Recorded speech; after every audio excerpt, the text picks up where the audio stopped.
Hi everybody, and thank you and welcome.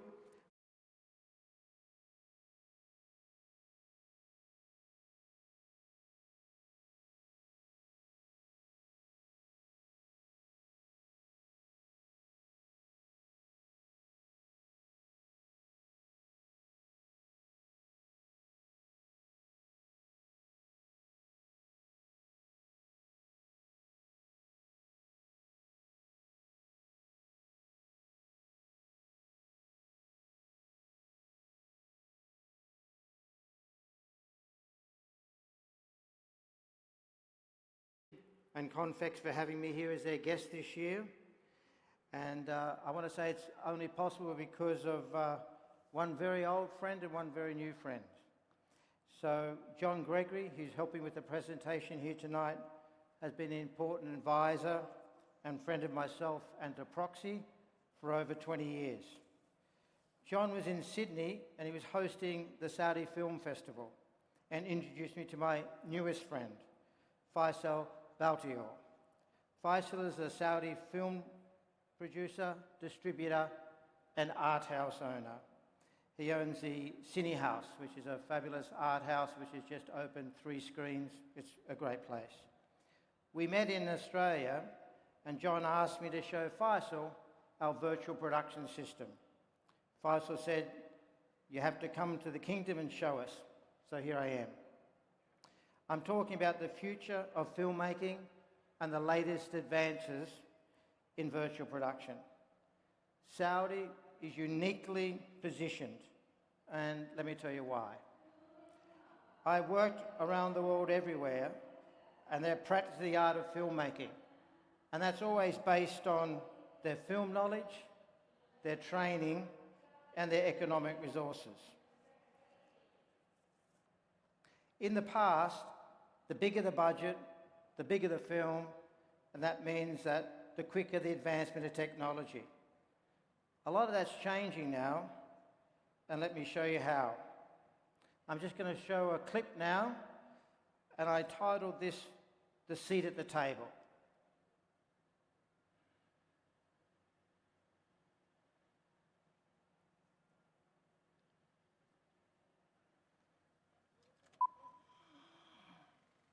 In the beginning, there was silence.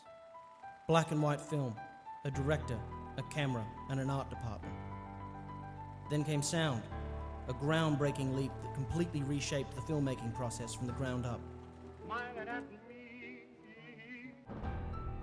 Next came rudimentary stop-motion animation, a precursor to the first advancements in computer-generated imagery, color, the move from film to digital performance capture, and finally, the latest advancement to both dominate and revolutionize the industry, the explosion of heavily VFX-reliant films and creation of fully computer-generated worlds. Each innovation has fundamentally altered the medium of film production itself, introducing new seats at the table for specialized roles that were yet to have a voice. Now, we're excited to be part of the latest seismic shift: virtual production.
that's really what's happening now and the changes that we're getting in virtual production.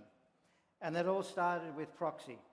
So Proxy was co-founded by my eldest son, Harrison, and it really came out of a love of his gaming world. And our whole basis of our work is that we use the Unreal Engine. And the Unreal Engine is owned by the company by the name of Epic, and they're behind the massively global hit of the Fortnite game. But that technology, the gaming engine, has allowed us to do our work in a totally different way. When we first started, we wanted to find a better way to communicate with a director or a producer the ideas inside of a script. Storyboarding has been around for a very long time, and while that's worked very well in the past, storyboarding is only one frame, 1/24th of a second of a moment, and it's hard to tell what's happening before it and where does it go after that. The next big step then was pre-visualization in an early form, which was really hand-animated imagery which you could put together very similar to an animation. The drawbacks though, that it was very slow, it was locked shots, and you actually couldn't change anything without going back to the very, very beginning again. So with Proxy, we wanted to turn that on its ear, and with the gaming engine we could do that. So we create a sequence in a virtual 360-degree space, very similar to like a stage play, or sometimes we call it a football play. But inside of that, all the creatives can change any of those elements at any stage at all, be it the environment, the props, the wardrobe, the colour of a set, and also the camera movement. All of those can be instantly changeable.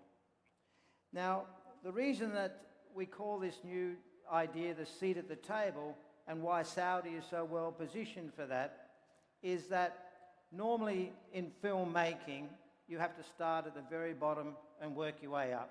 If you want to be a director or a producer, you're starting to make coffee for somebody, and 10 years later, hopefully, you'll start progressing up through production and get an opportunity. What's happening with virtual production now is that it's the latest change in what's happening in the seismic shift in filmmaking. In the very, very beginning, it was literally, as you've seen, the first big changes was silent film to the talkies. Then we went from black and white to colour. Then we went from there to having film to digital. Then we had the very early versions of animation, which then took us to the Jurassic Park world where we first had the digital dinosaurs. Now though, with the advances that are around today that all have a lot to do with the gaming engine, people can actually start in a place that they could never think of before. And that's where I think Saudi is very well positioned, in the absolute passion for education. There's also the economics behind that you can create a whole new world of filmmakers that can literally leap straight to the front of the virtual production world. That's one of the biggest changes that we've found. In our crew that we've had now that have been with us for quite a while, we've got one person I can tell you about is Garth. Garth was a Unreal guy that used Unreal to make his own games literally in his bedroom. And then he was able to come and join us. We wanted his particular skill set, so he came and joined us. Fast forward a year and a half, and now he's involved in sitting around with George Miller, who was our director on all the Mad Max films and in Furiosa. And we use this system all the way through Furiosa. And he's able to sit in conversations that were creatively involved that normally he would have never had an advantage to.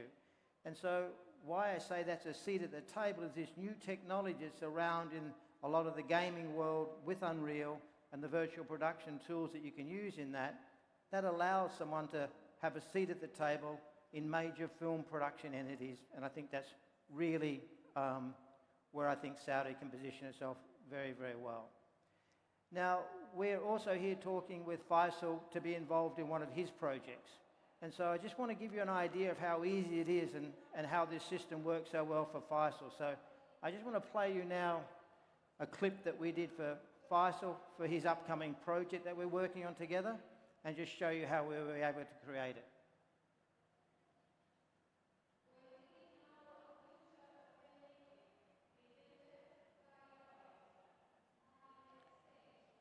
So literally it starts with a location, and this is all done while we're in Australia.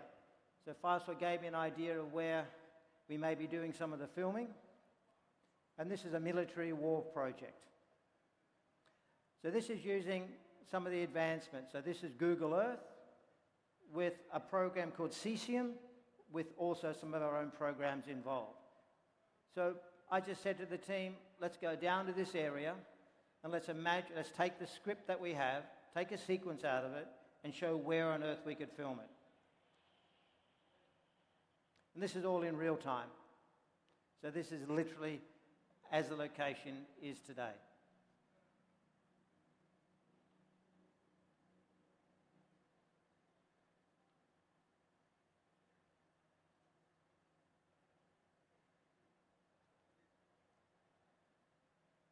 And we use this same technique whether we're in a city or at a countryside or anywhere where you want to find a location. And this is the most amazing way that you can do a location survey virtually. So here is a sequence where our hero has his friend who's been captured and is in this car here or behind, and he goes to rescue him.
So what this has allowed us to do already before we've even set a foot inside the country is that we can do a virtual location scout, find the area that we want to use, and we can start laying up the action and be involved in it with the producer and the director, the screenwriter, and then all the other department heads can come and be involved.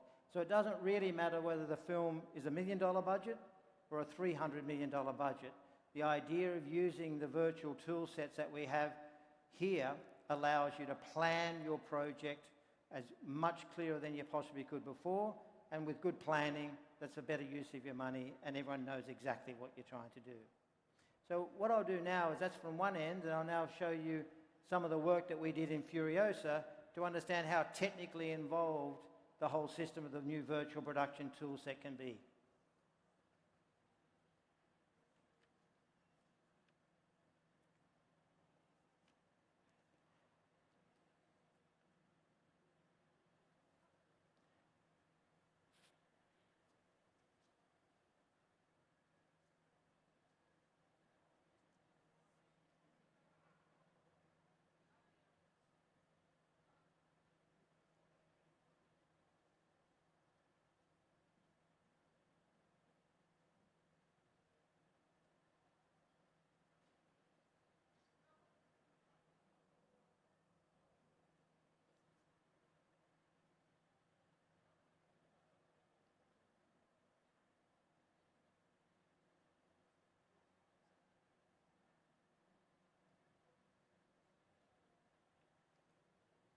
So this is really the hub of how the system works. Literally, location can be fed in, wardrobe, stunts, production scheduling, art department, lighting, editors and visual effects, and all the technical departments can all be fed into the creative sandbox, which is Proxy.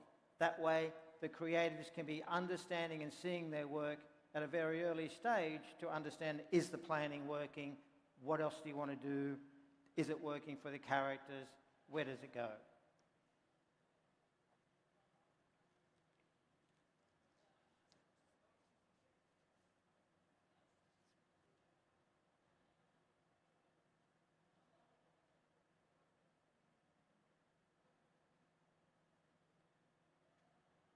So this is a stowaway to nowhere sequence in Furiosa.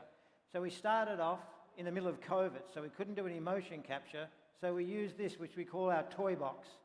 So they're actual, all these figures are actual motion capture positions we've had before that we lay it all up. And so it's literally like having digital toys that you can move around. So we do all this to decide exactly how we want the sequence to play out. And when we are happy with this with the director, who was George, then we decided we'd then take that to motion capture. So essentially now, with the motion capture system, Here we go. Ready and throw. so here we have the stunt performers and the riggers all working together, and I'm calling it based on this animation. So we want to match our animation as closely as we can. So the great advantage is while we're motion capturing them, the riggers are learning what the rigging systems have to be. We know what safety systems have to be in, and it means that we can get everything exactly how we want to do it before we need to go and shoot it. And then from here, all of these performers are all in motion capture suits. The great advantage of this is that all of these guys all became the stunt players on top of the war rig, so they'd already pre-rehearsed everything we needed to do, so that when we got out on location, we're actually out on the road, then everybody knew exactly what they were going to do. And so now this is what it looks like in the motion capture layout. And what was really important here was we wanted to design this as all one shot from the very beginning. So when we're at this stage, we've already worked with the art department and the wardrobe people on what the costumes would be, what the tanker would look like, what the war boys would look like. And so within inside of this world, we still get to play, change things, move anything we want to go around, decide how big the explosions are going to be, all of it, again, before we've actually gone out and filmed. And now this is the actual film footage from Furiosa at that exact moment.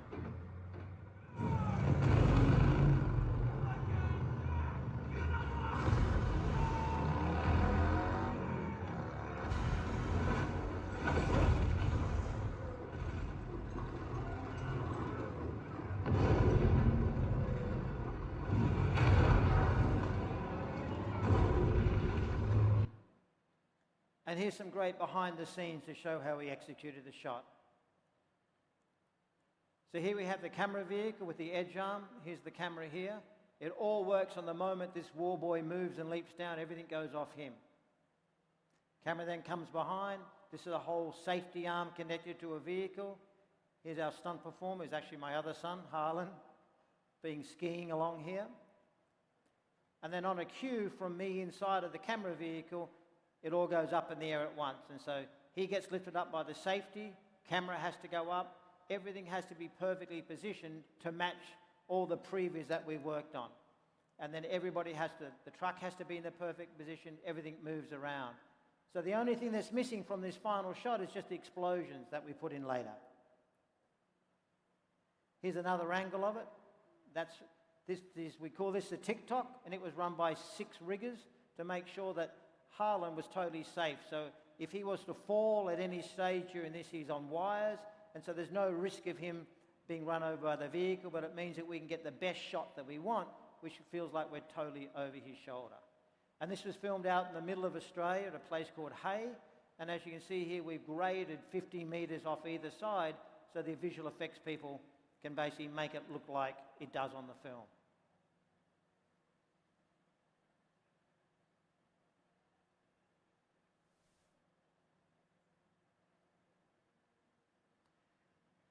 Now the war rig that you saw was literally, components were all developed alongside the action and the story design.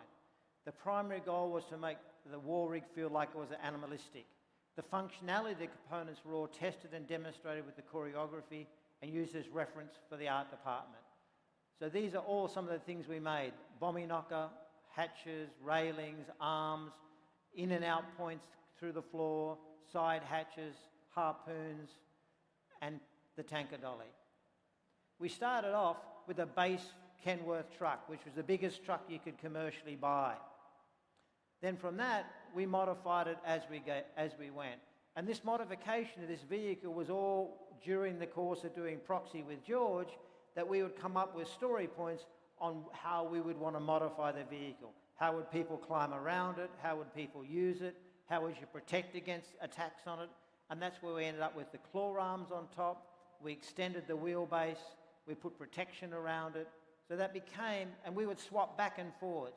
These are some of the ideas of the bombing knocker, which is the big spinning device at the end. How do we protect the wheels? All these crane arms had to function and be real, because we use those all through the film as well.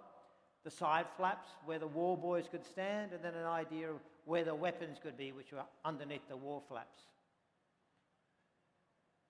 So this allowed us to go back and forwards with the art department and with George to design together all the functionality we needed on the war rig, and this is all before any of this was actually made. And during the course of it, things would change. So at the back here, we had a control area that we had a little war pup, and then George came up with the idea that the war pup would be inside. This is the final rendering in the Unreal Engine of what the war rig looks like. And again, I want to emphasize this is before it was even built. So this shows the lighting under the conditions that it would be. It shows all of the work done onto the tanker, all the weaponry in place, right down to all the filigree and engraving that told the Immortan story, which was all along the side of the tanker. Here's the bombing knockers. They spin around and they're used as a protection for the war rig from attack from behind. So it allows us to totally visualize exactly what it would look like before it was even made. That was the biggest advantage of being able to make the war rig literally in the pre-production period.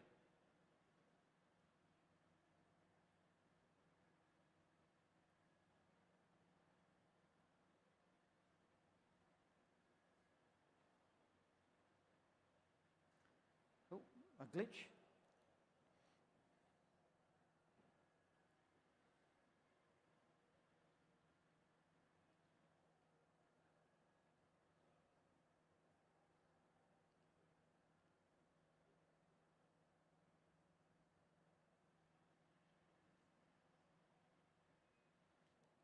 Sorry, ladies and gentlemen.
Yes, absolutely. Questions, great.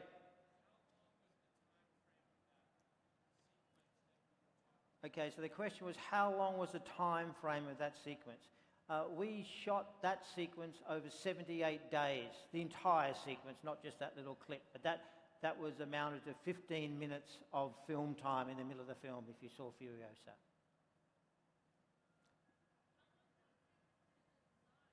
Excuse me? Sorry. Oh, okay. So the pre-production of the entire film, that's a good question. So over the course of it, we did all the pre-production of Furiosa in the middle of COVID. And so there was no, and we had to do it all over Zoom, essentially. So we would spend 6 months on Zoom calls with George every day. and that was the great advantage. We would just do a screen share. We'd basically be on a Zoom call. We would have the Unreal project open, and we would just communicate like that all the way through. And what it does is, as I said, it's very economically, normally film is a clash between creativity and accounting. It's very hard to make both people happy. The big advantage with this, and I think there's a very sweet spot, is that it's really shifting some of your post-production money into pre-production, planning it very well, and that means the entire shoot goes very smoothly. And so what we're able to do is all the imagery that you see there went through shoot. Then we would basically, before we started doing Furiosa filming, we had over 67 minutes of edited film that was all like that, like an animation. And so when I went out to shoot it, we would just swap shot for shot. And George would be shooting. George shot for 112 days, and I shot for 122 days. And so we'd be on totally different parts of the country shooting, and we would just share the films like that across to each other. And so it allowed you to basically get everything ready in a really, really clear way, so it went all the way through. And on a project like this scale, at the end of it, there was 4 pickup shots over the entire film. And they were literally close-ups of Furiosa with their hands tied. There was a close-up of a tattoo. It was all really, all because it had been so well planned before. And as an example, Marvel films traditionally allow 8 to 10 weeks of reshoots and $10 to $20 million. So all of that gets taken out of the equation with the planning that you can use using these tools. Yeah. Sure, keep going. So because you said you were working during COVID, now comparing that workflow with what was pre-COVID, do you think it will go back, or do you prefer the way the Zoom call and the digital going back and forth, or do you prefer physical in-person meetings? Look, I think being physically in the room with somebody's great, but the advantage is literally during COVID that we're able to have really meaningful conversation the entire time. And also, there are situations that you can't be in the room. What really, I think what COVID taught us from a filmmaking world is you don't have to get on a plane to travel for 12 hours to sit and talk to somebody. You can be in a group meeting with people from all around the world. You can be incredibly meaningful in everything that you want to show and talk about, but you don't have to be in exactly the same room. And the big difference between Furiosa and Fury Road, in Fury Road, George spent 2.5 years storyboarding the film. That was his way of being able to show it. Took 2.5 years. And so what we had to do from a planning point of view is take the storyboard, and we had to make little maps of every single vehicle that would come in and out of that storyboard. And so it made it entirely different in the fact that we could then take those boards or the ideas and visualize them as you're seeing here in a virtual production space. That was the biggest advantage of it. Yes, a question over there?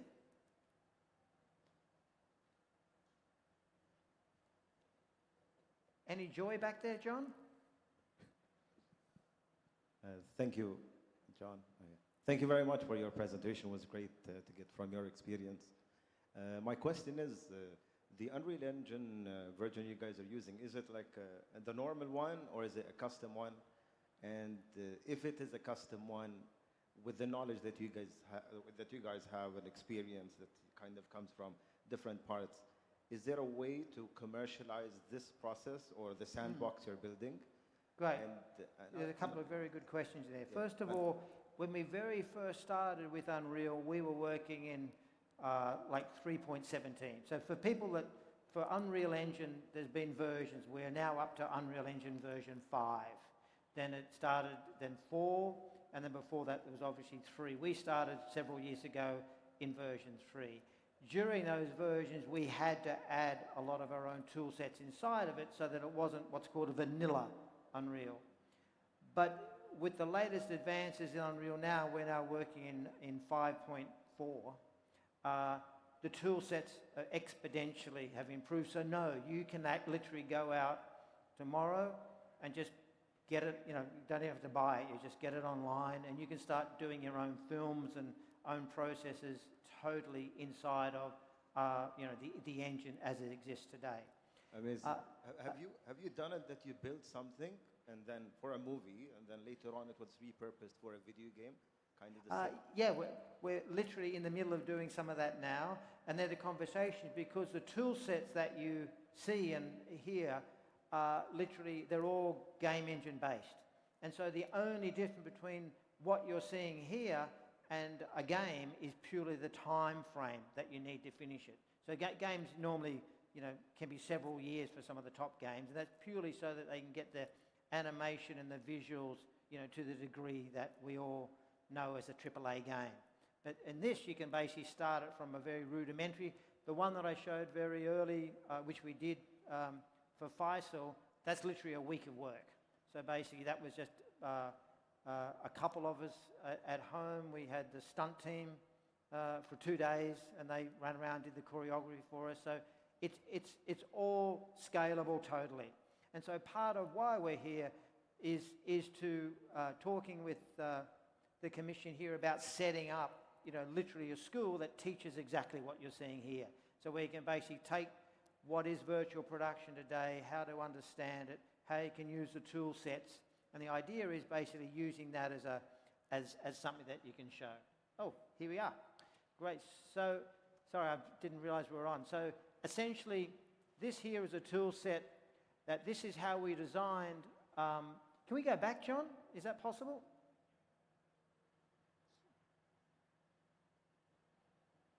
Perfect, great. So this is one of the locations that we use. So very similarly, this is where we were going to shoot, in a mine in the middle of Australia. What always happens with the Mad Max crew, wherever we go, it rains. So here, this shows it's full of water. So we literally could not shoot there. And so George still loved the location so much that we took some aerial LiDAR scans. We took this back to our studio, and we literally made a 3D version of that location. And so then inside of that, we could design the entire thing exactly as George wanted. We had these giant pits where the wretched lived. All the roads had to be exactly as we wanted it to be. And so inside of it, we could literally make whatever we wanted. It was too long. That was the original length of it. George wanted to shorten it. So we could just literally hit some buttons and make it shorter. And so then from this world, and inside of this, we have some tool sets ourselves, which some of these are proprietary.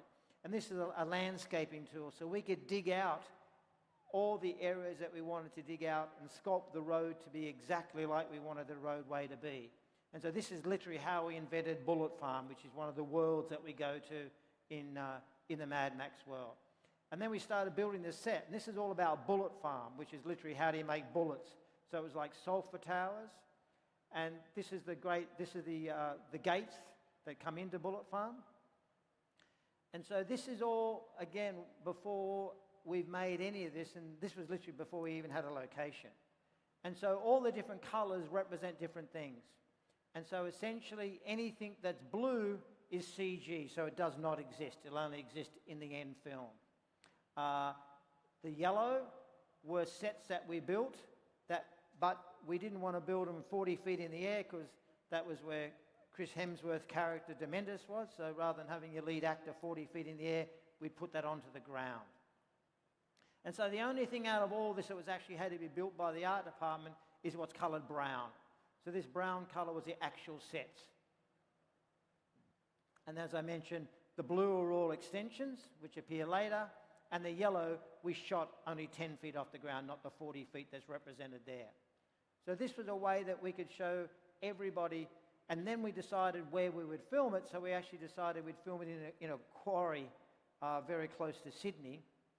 And so then we were able to pass over all these dimensions to the art department, and they could make the entire set. So really we designed it all as a total one-for-one, and it became very important from a storytelling point of view. So we have Furiosa, who's trying to protect Praetorian Jack, who is in this vehicle here.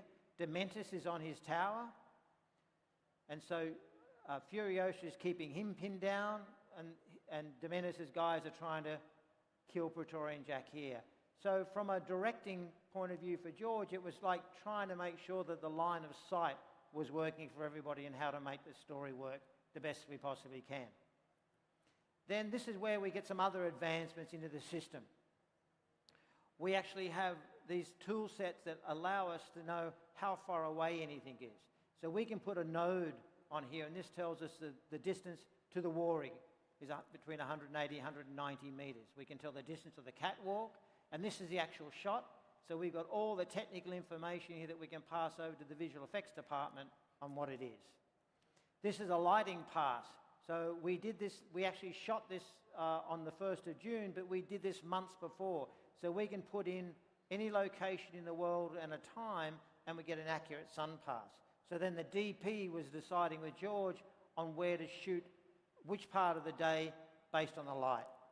Here again is our technical information that we then pass over to the art department, so then the art department can actually build the trenches and everything they need exactly to the measurement. So then they went out with basically an earth-moving company, and they made the location.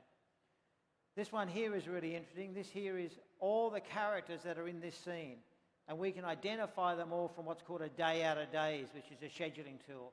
But this allows the first AD, wardrobe, everybody to know exactly who are each of all of those characters on the film set.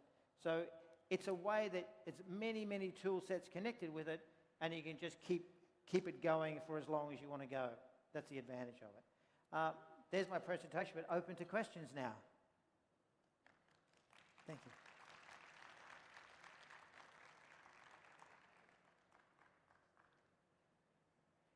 Any others? Yep.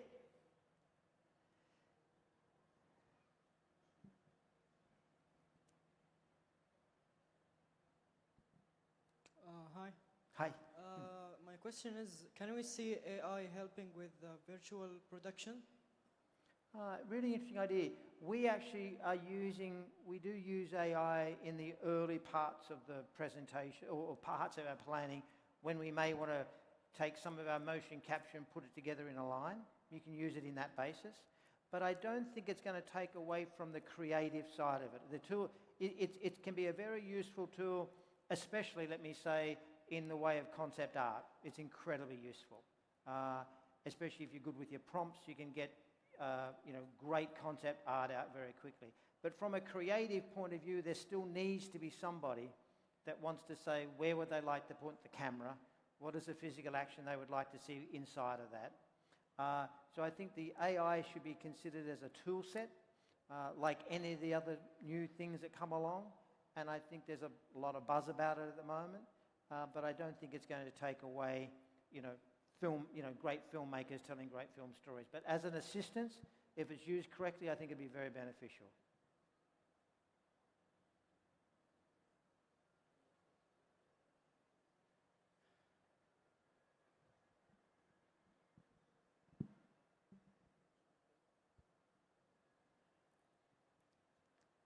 No? Is that a question back there? Yes, to the gentleman at the back.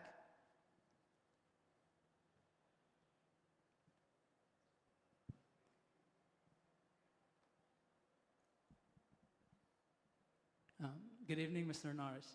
Hi. How are you? This is just a fan question. Okay.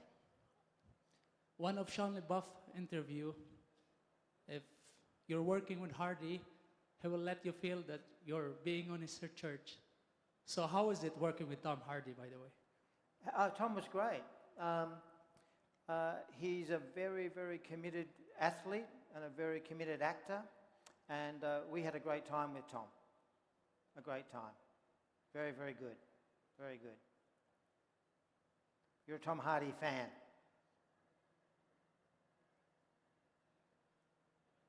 Oh, one at the very front here.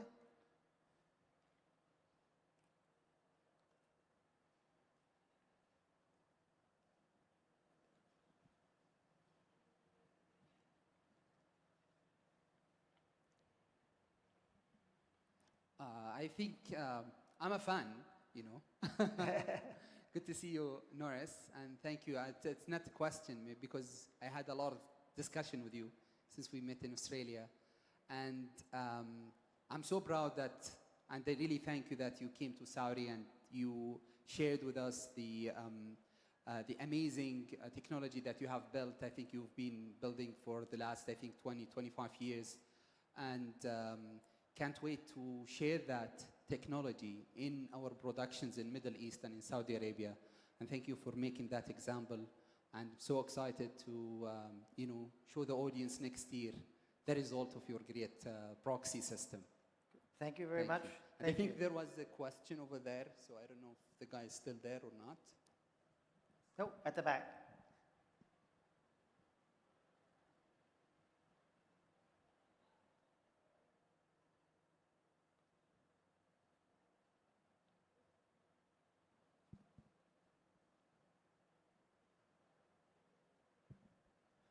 Thank you, Guy, for showing us this amazing software. I have many questions, but the main thing is how do you translate actual physics and actual measures from the real world into the computer software, and how does it be accurate? Because you show us a node where it shows exactly the distance between Furiosa and the target, and how does that equal to the real world? How do you measure it? Great question, thank you. So there's a couple of answers, or a couple of parts I'd like to answer that for you. So one of our basics is that we use motion capture. And so by using motion capture, you are using the physical action of a real human body. And so the advantage when we're doing that is that, as you saw in the earlier part, we eventually want to go and film it, because we're not actually making animation. So then the riggers get a chance to do all their rigging rehearsal. The stunt performers are used to being in their harnesses. So when you see the motion capture of a person flying through the air, that's actually a real person. It's not an animation. And so that part of it makes it incredibly useful, so you get the reality of exactly what that would look like. And so during Furiosa, at the very end of the film, we came back and we did several weeks of motion capture for all the motorcycle crashes that were very, very violent. And if anyone ever rides a motorcycle and has come off, you know that it hurts. And so to get to the degree that we wanted to make them look, we would actually motion capture the stunt performers falling off and doing the rigging, and then we would basically put them into their characters, and then they became literally, we used their motion to drive their own avatars. So that made it, all the action, all the falling off the tankers, all as realistic as possible. The second part of your question, which was really good, is because we lined up exactly the distances away, when we came to shoot that, none of that existed. So we were able to set up where Chris Hemsworth's character Dementis was on the tower. We could set that up purely with all of the distance measurements we had before, so we could balance the elevation and we get the distance between. So all of the planning we followed all the way through.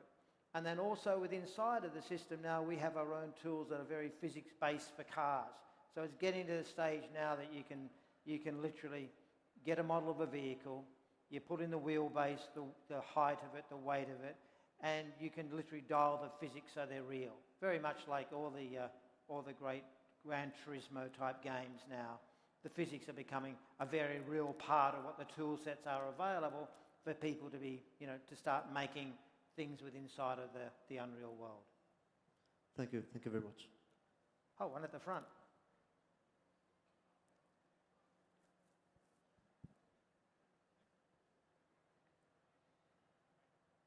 Oh.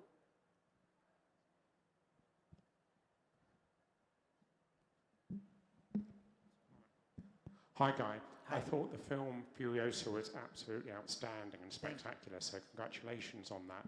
But I was amazed how disappointing the box office was. Yes. And does that make it harder now going forward to make films as ambitious as this?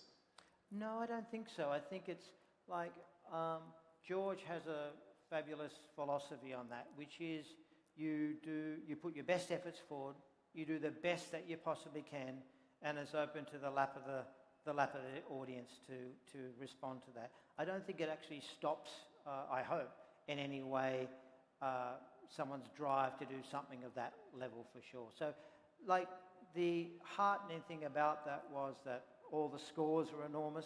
The critics were great with it. It was one of those eras, I think, of the release time that we just couldn't get people into the box office. But it's certainly not going to stop. George is planning to do a giant television series in the Mad Max world. So no, I would hope that it wouldn't. They're the sort of things that, they're the quality of filmmakers are why I started to get into the business. And so, I really hope that kind of work continues for everybody.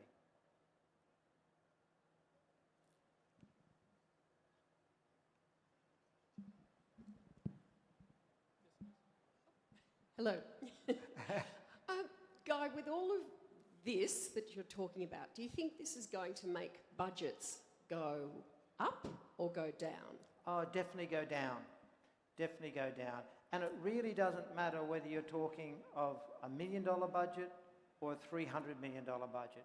If you've got $1 million, you want to spend your money really, really cleverly and very well. So you need to be very well planned.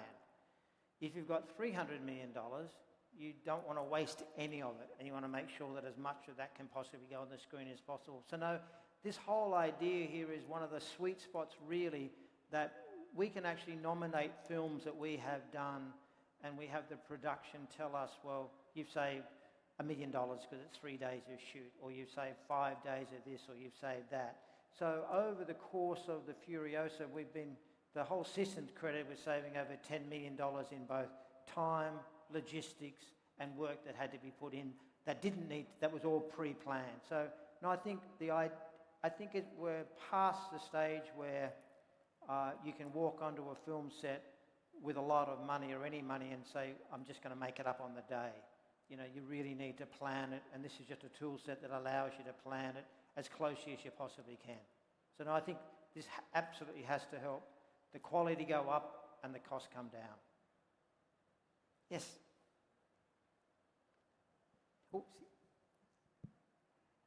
Yes, thank you so much for your presentation, Guy. I just wanted to ask, so it was almost as though in pre-production you made an entire film before you made the film. Yep. And then I couldn't help but notice that there were some parts that were CG, so that's post-production. Is there any way to sort of bridge this gap between pre-production and post-production to have the CG parts kind of directly plug in from the pre-production technologies that we have right now? Absolutely. So it's exactly how we worked on this. So essentially, our industry has always been the pre-production, the shoot, and post. And very little actually transpires except the director through all of those. So what we were able to do is we took all of our pre-production work, we had it while we were shooting, and then we also used it all the way through post. So it was the conversation tool between George and the visual effects house. So we were able to show them, like that sequence that you saw on the tanker, and could say, here's our version of an explosion. We just want you to do that, exactly that, just make it look better. So this tool set allows to really take the visual idea that the director wants and make sure that it goes all the way through from pre-production and planning through shoot to post.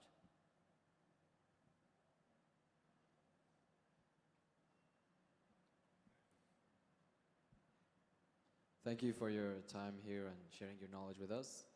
I hope you're enjoying your time in the kingdom. I am very much. Thank you.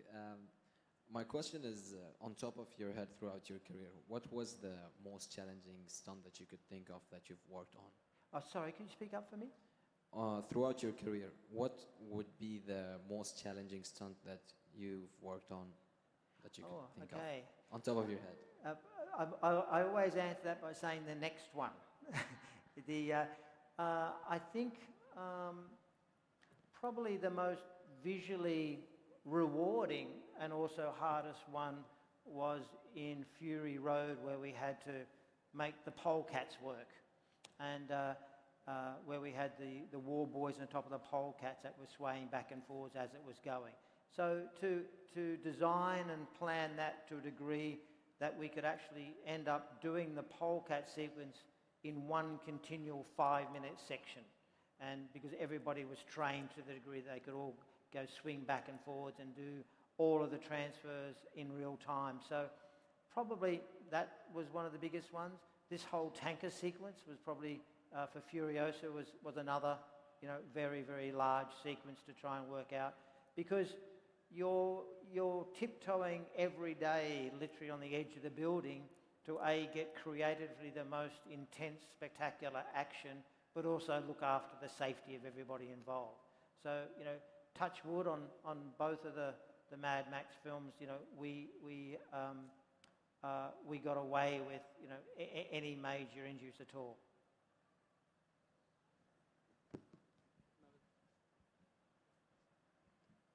Hello, Chuck. Talking about the future of filmmaking, I want to ask, and box offices too, is streaming services affecting filmmaking in the new age, and also talking about the future? Is it affecting negatively or positively? Sorry, what is affecting? Filmmaking in general, producing and producing the films. Streaming services and not films. You worked before in films when film was only in cinemas. Yeah. So now it's streamed in subscribed services. Is this affecting negatively or positively? Oh, that's a very good question. I would say, first of all, filmmaking we have just been very used to the distribution mechanism of going to film. We've been very, very used to that. But I have to say, I have two sons. They're now 29 and 25. But we've always been a film-going family. So when we were young, we would go to the movies every week to kind of see everything. And that was, for them, we took them right through the Harry Potter worlds. And I remember being very young, hiding behind the seats, looking at the events that were happening.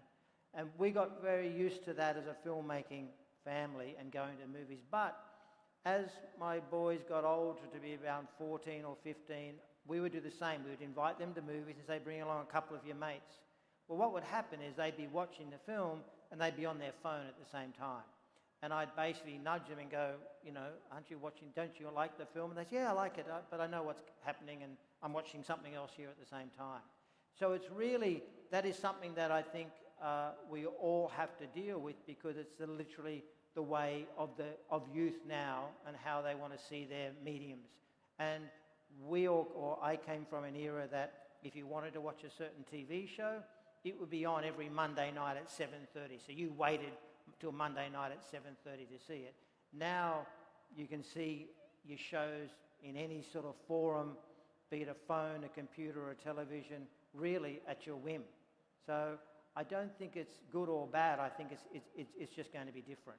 But the thing about the streaming, though, where I think it is good, is the amount of content that is being produced is opening up the doors to way more creatives than it ever was before. Absolutely.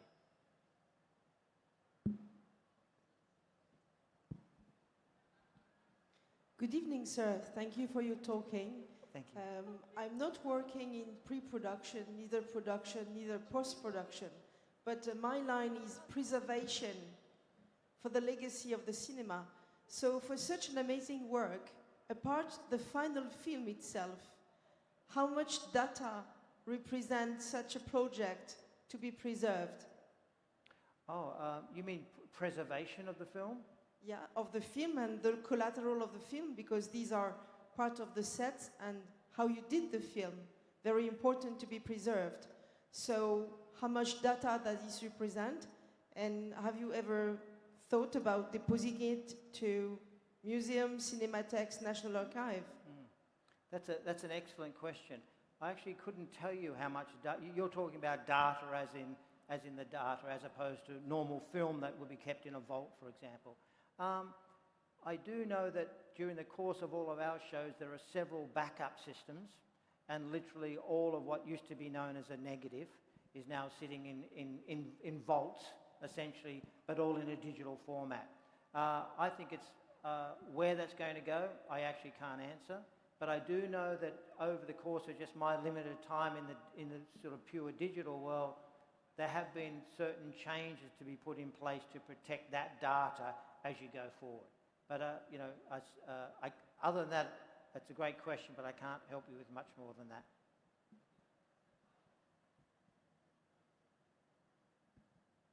Hi, it's Aziz from Green Bee Film UK. Just hearing you talk about the stunts and everything, the producer in me is like, oh wow, risk assessment, risk assessment, risk assessment. And you can decide not to go into details depending on how close to your heart is this subject, but what's a risk assessment for one of your productions is like, especially for your stunts? Oh, okay. So risk assessments are literally, let me go over here. So risk assessments are literally part of, in film now, in everyday life. So you literally have to have a matrix of literally risk versus what systems that you put in place. And so it's actually a very good part of what we do now. When I first started back in Road Warrior, that was back in 1981, I was 21 years old. We would do crazy things then. And, you know, we were very lucky to live through those areas of filmmaking. Now, I really consider it that someone in our business is a cross between a professional athlete and a businessman. So, you know, you have to make sure that you can do the stunt, pick up your check and go and spend it. You know, you don't want to be in a situation where you're doing things that you will constantly get hurt or anyone else being hurt. So I think risk assessments are a very crucial but important thing because they simply just double check us all. And so it's literally like the buddy system. You know, if you're diving, you've got a buddy system. We do the same thing in the rigging and the stunts where there's always someone that's setting something up and there's always a team that's looking at it and seeing. And the way that I look at it now, especially as I'm older and I'm supervising younger performers, my very first question is what can go wrong? And so you go straight to the worst case scenario and you try and put in situations or implement procedures so that you don't ever get to that worst case scenario. Oh, I'm getting the wave at the back there. All right. Thank you very much, everybody. Thanks for coming to the talk. And again, thank you to the Saudi Film Commission and Convex, and thank you to Faisal for getting me here. Thank you very much, everybody.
I'll stand after. Yeah, absolutely.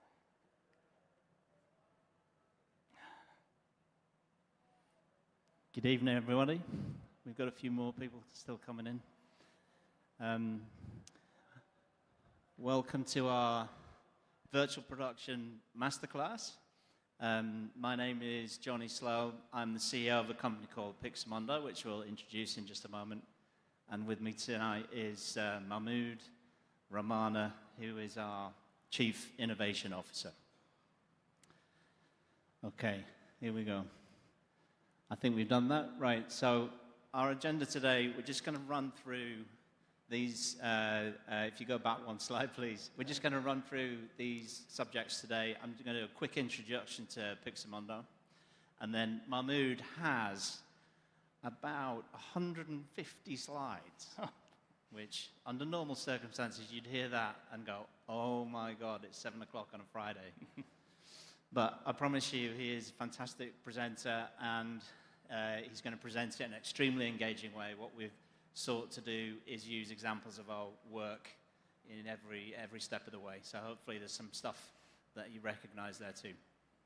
So Pixo, I should first introduce the company. Pixo is about 25 years old.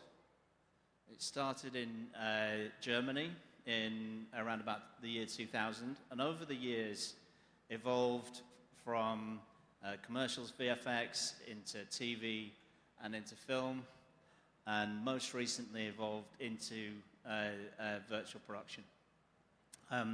We've won some awards along the way, an Oscar no less, several Emmys, and most recently a BAFTA for our work on the animation of the CG dragons on House of the Dragon.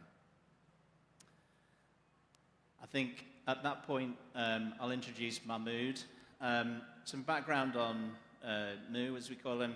So Mu has been with Pixo for a very long time. He's done what I would describe as almost every job in the company. He is now a very accomplished visual effects supervisor, as well as being our head of innovation. That's a very important thing because throughout the pandemic strikes, we've managed to continue to build our budget for innovation within Pixo. Most recently, that was made easier by the acquisition of the company by Sony Pictures 2 years ago. So throughout the last 2 years, we've continued to invest in the people and in the equipment and in the training that we need to do this.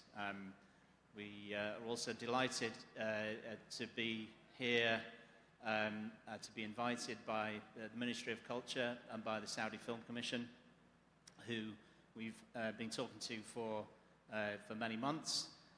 We're excited to bring this art form, this business to the kingdom, and we look forward to bringing it to life for you here in a way which hopefully makes it relevant for what some of you guys are trying to do here, which we think is extremely exciting, and we're delighted to be at the start of it. So with that, I'll hand it over to Mu, who's decided to do his talk TED Talk style.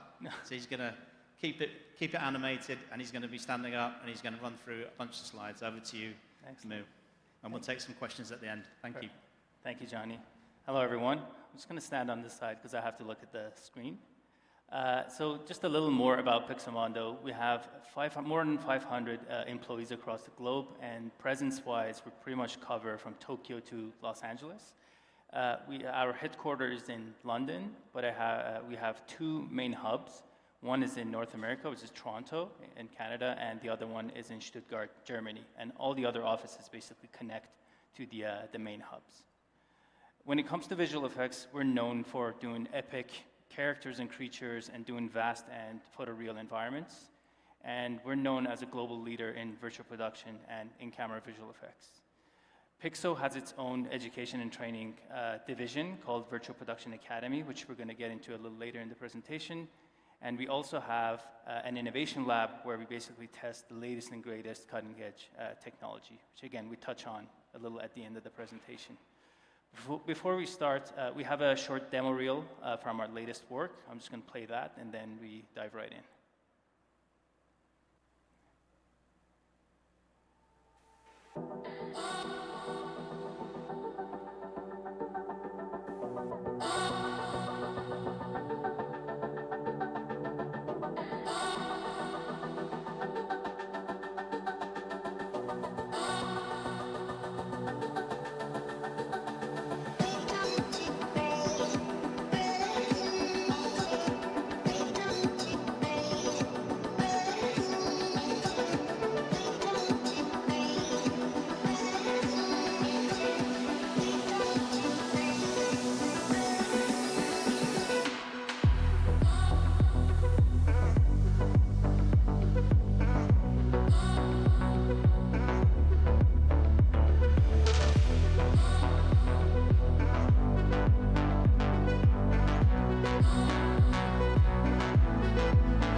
Excellent.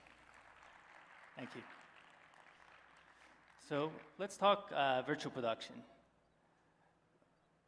For the past 50 years, production's been using the same linear workflow where you start with an idea or a script, then go through pre-production, go through art department, find your locations, build your sets, then actually shoot it, then go through post, which is editorial, sound, visual effects, color, and that's basically how you get your movie.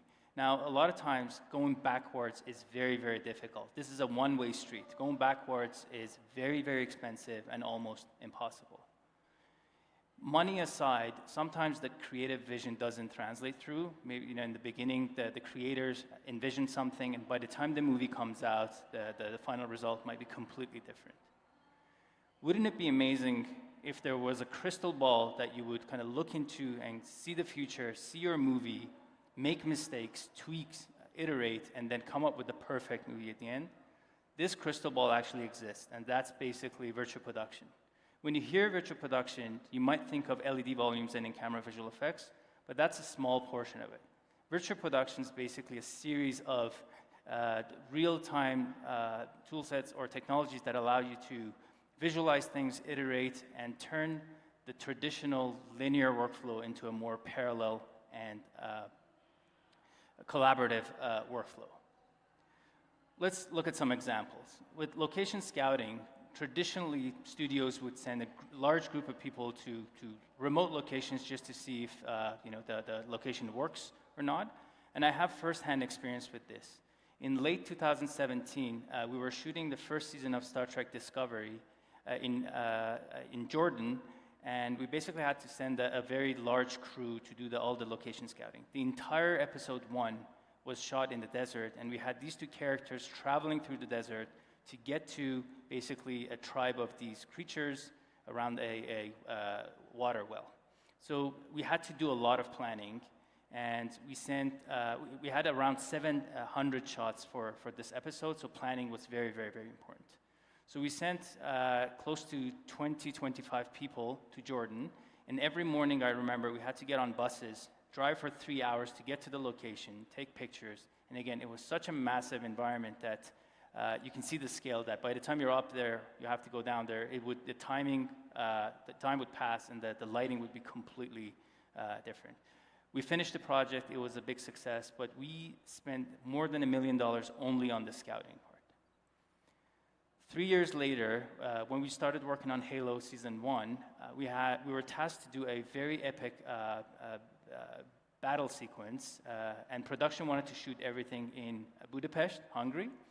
The problem was that we could not go there because of COVID. This was happening at the peak of COVID. So what we did, we used Google Maps data and GIS data to create a basic version of the environment to show production some environments to see if it actually worked or not. So they could see if trucks can park there, where would the video village go, really try to see if you can shortlist this environment. Once it was shortlisted, we sent a very small crew to Budapest to do a proper drone survey and LiDAR scan of the environment. So we have basically everything modeled down to the last pebble. And then once that was done, during COVID, we were on Zoom calls with the directors and everyone. We could actually walk around. We had this physically accurate sun simulator saying that, okay, if you're shooting this on that particular date at 7 a.m., the shadows will be this long, this would be the lighting direction, and so on and so forth. So a lot of the questions were answered just on a simple Zoom call. In parallel, we were working with the art department to kind of design the ultimate environment that we would see after visual effects. So, if the art department said, add a forest back there, we could do it. Add mud, make the ground wet.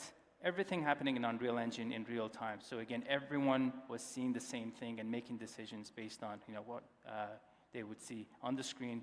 So decision-making was a lot easier. When it came to TechViz, PreViz, and StuntViz, we basically created a video game out of what we generated. So we generated this environment, made it playable, so the director could actually go around, come up with locations to place the camera and stuff like that. To make it even easier and closer to reality, we actually created the battle in that game. So there was a full battle going on, and the director could bring up the selected cameras and would tell the editors that I would like to see, the action from this camera, this camera, this camera. So basically, by the end of our previous session, editorial already had a version of the sequence.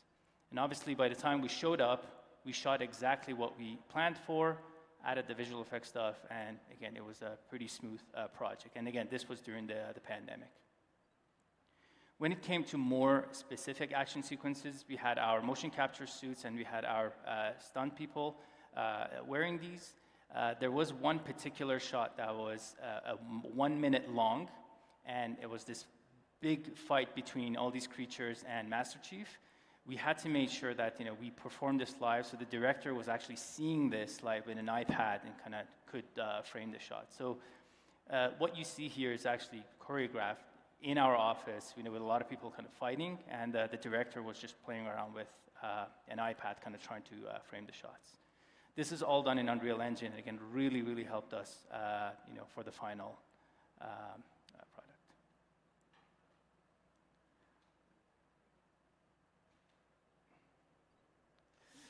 As we got to season 3 of Star Trek, we started adding avatars. So every time we were on calls, we could see basically the director, the DP, whoever were in the session. We had a player session. The director or the DP could pick up an iPad, pretty much load up any camera they wanted. So for example, if we can bring up a Sony Venice, the tools that they're used to. We didn't want them to learn Unreal Engine. We wanted to bring the tools to them that they're already used to. So for example, with Sony Venice, they can change all the settings that they're used to, and they can start kind of do scouting and kind of planning their shots. Again, this could be completely remote. They could be sitting at home and kind of going through the environment using pixel streaming. We can load in animation, and this is an example that we did on a Zoom call, that the director basically was showing the DP what kind of shot he wanted for Star Trek. And you can see that, the action's already there. We're just giving an idea to the DP that how we want to shoot this. This being a multiplayer session, one of the players in this session is an editor.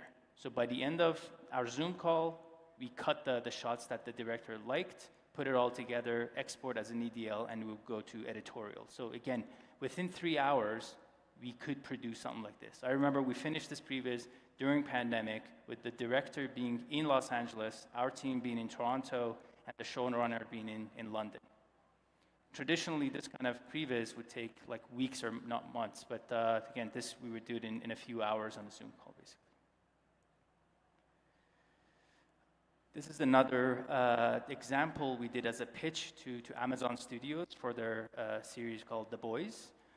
It was basically just to show that we can pre-visualize the entire script, so they can decide that, if that explosion is going to be CG or it's going to be practical. The bullet holes, are we doing that in CG? Are we doing it on the day? This rooftop sequence, for example, are we shooting it practically or should we do this on an LED volume? So again, all of it rehearsed in our studio with a mocap suit live so the director could see what's going on. Here's a quick behind the scene that the director could direct our stunt person and seeing the avatar performing in the actual environment. Using our tech dev tools, then we can decide that if we're shooting the rooftop sequence, how big of an LED volume we need, what's going to be practical, what's going to be virtual. So again, we can decide all of these in advance, plan things, and execute properly. Now, all these visualization tools that we're showing right now, it's not just for what you see in front of camera. We're doing a lot of visualization for what happens behind camera. So we try to create a one-to-one digital twin of any facility we shoot at.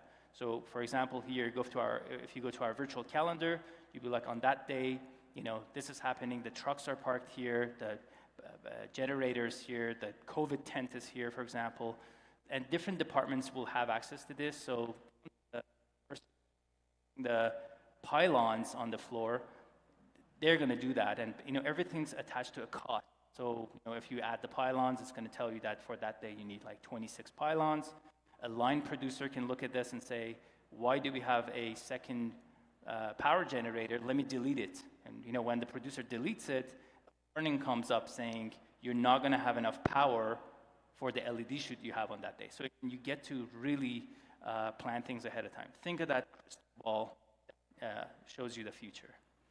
Here's our platform, our digital twin platform that allows anyone to log in and kind of decide, how to shoot stuff. For example, if I'm shooting something in Toronto, it shows me that we have 3 stages that are available for virtual production.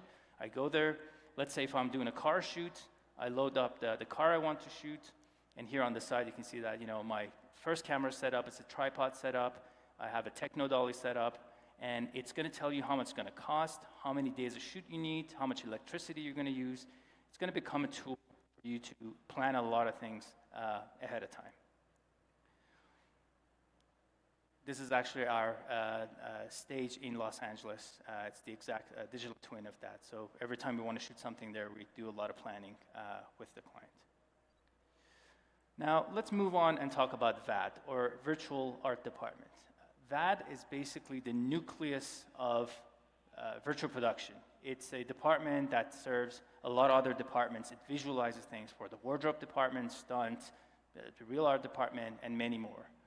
It basically allows us to go through this journey from just a 2D concept and an idea all the way to what we shoot on our LED volumes. This journey usually starts, again, with a 2D idea and a bunch of images as concepts. And after that, we go through a visualization. What visualization is that we're going to turn that 2D idea into a quick 3D concept. So we do kit bash, just put assets together just to get the overall feeling of things in 3D so we can go and scout.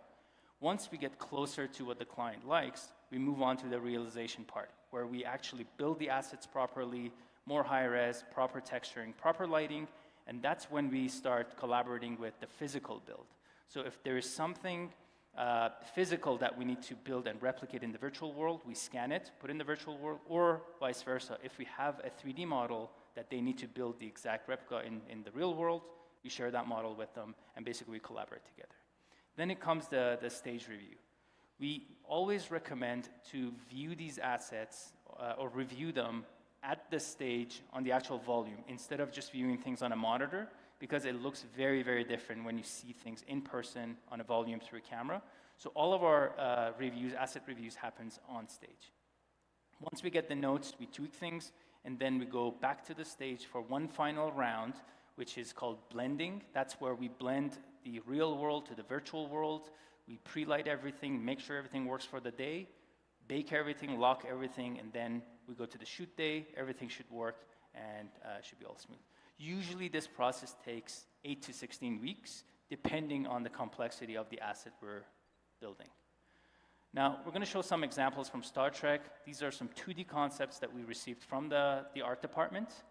What we did first, we quickly kit bashed things together, created a 3D version, and created 3D storyboards just to basically show where the actors are going to be. Based on that, we're going to find out the physical portion of the volume, what we have to actually physically build, and the rest will be virtual on the LED volume. If there are, again, physical assets that we have to recreate and digitize, you can see on the top right, that was an actual set piece that we scanned, created a digital version, so we can kind of replicate in the virtual world. These are some images from the stage review. You can see that the actual physical build is not done. This is very work in progress, but we still go to the stage to review the asset with the director, with the DP on the stage. This is the final result. So everything you see here is shot in camera, and basically everything after the second step is virtual. That's where the LED volume is. Sometimes when you walk on set and you really don't know where the physical ends and virtual starts, so that's again part of the blending process, that you really got to blend the physical world with the virtual world. Let's look at some other examples. So again, we jump on Zoom calls with the client and the art department. We kind of design the sets however they want it. Quick kit bashing, quit kit bashing. Once the environment's done and we kind of like it, we decide where the hotspot's going to be. Hotspot is where the actual physical build will happen. So if the dialogue is happening here, we need to build whatever lands inside of this yellow circle.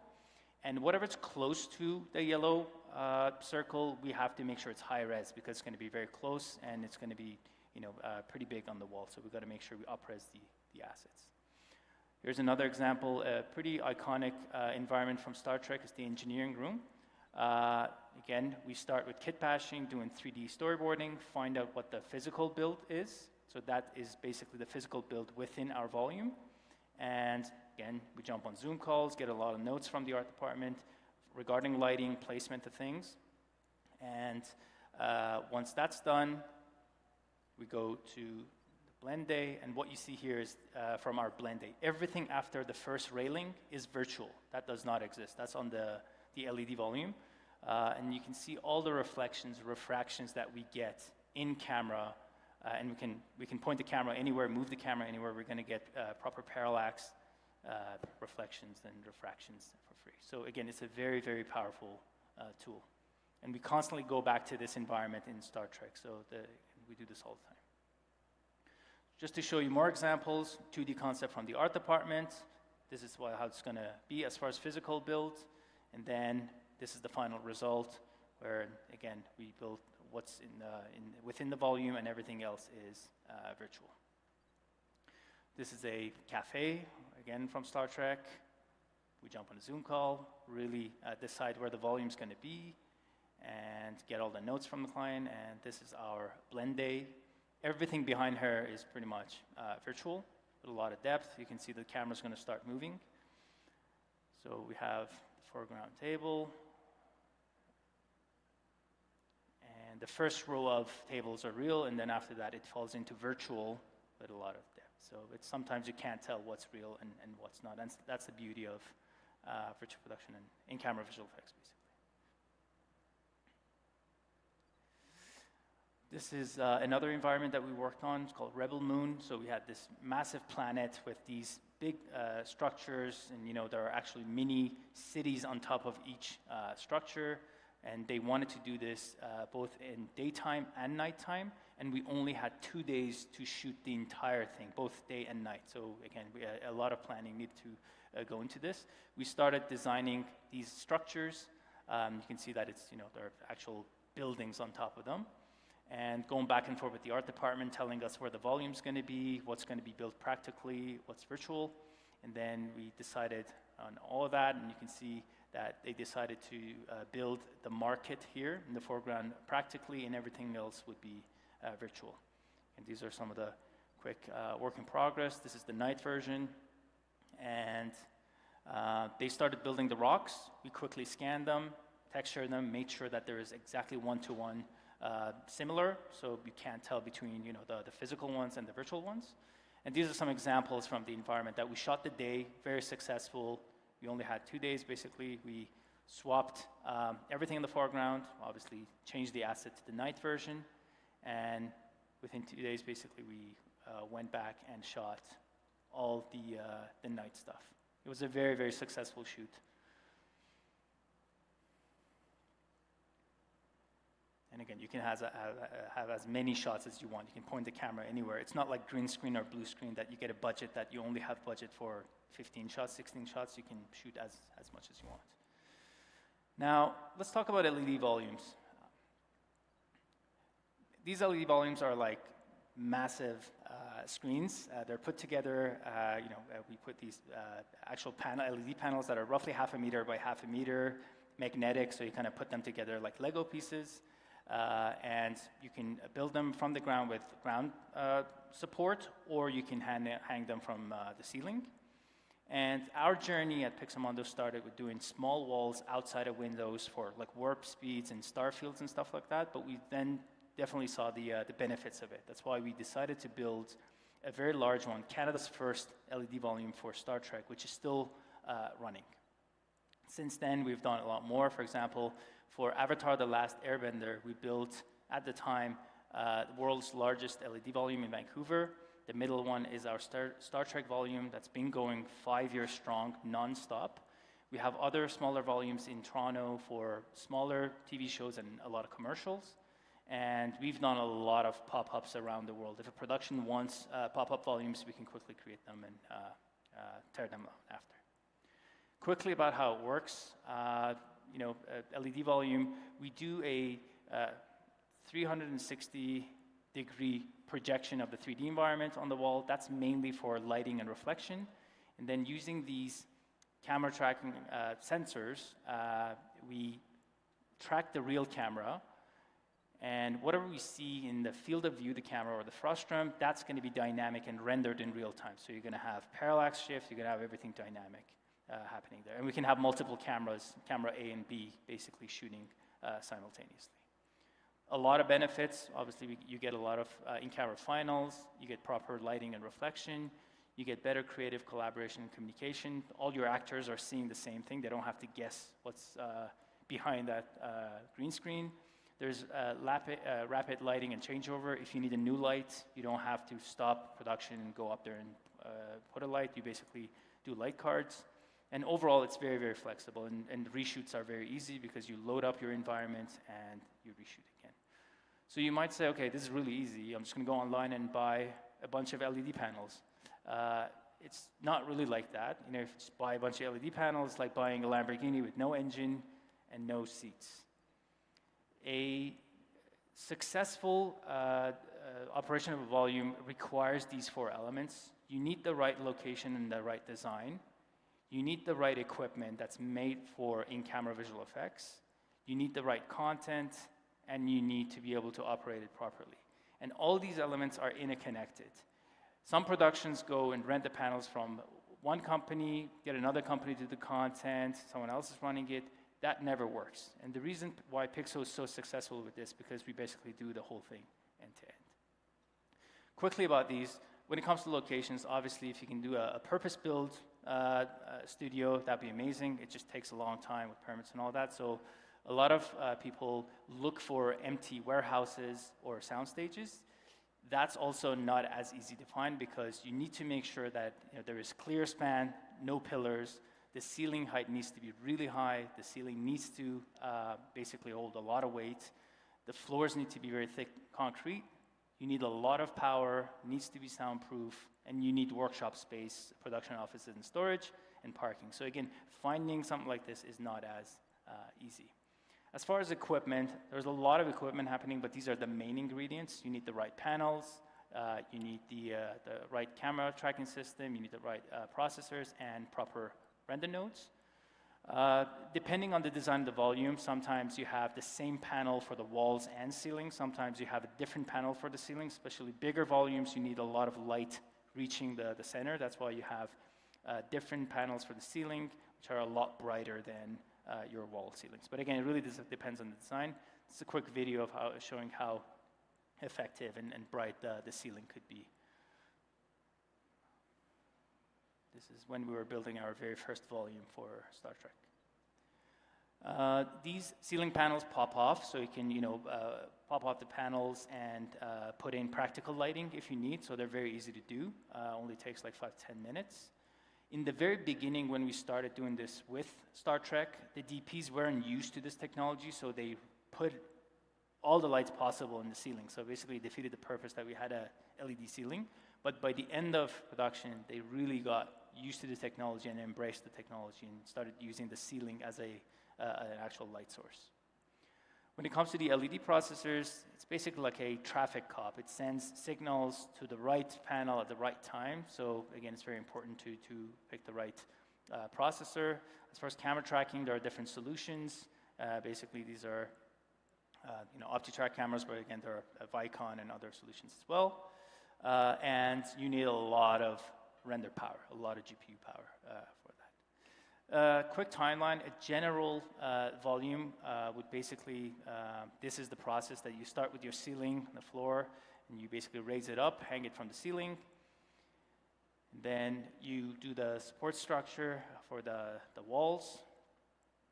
If you're doing it from the ground, if you're hanging from the ceiling, that's a different thing, but usually this is how the build process goes.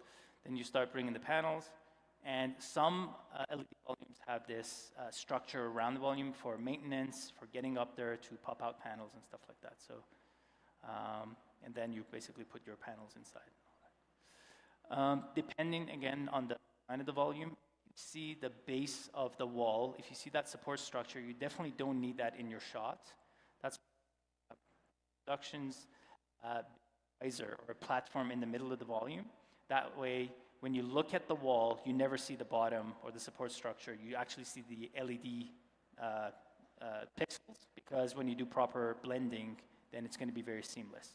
But other, volume designs, that the pixels could go all the way to the ground, that you don't need an actual riser.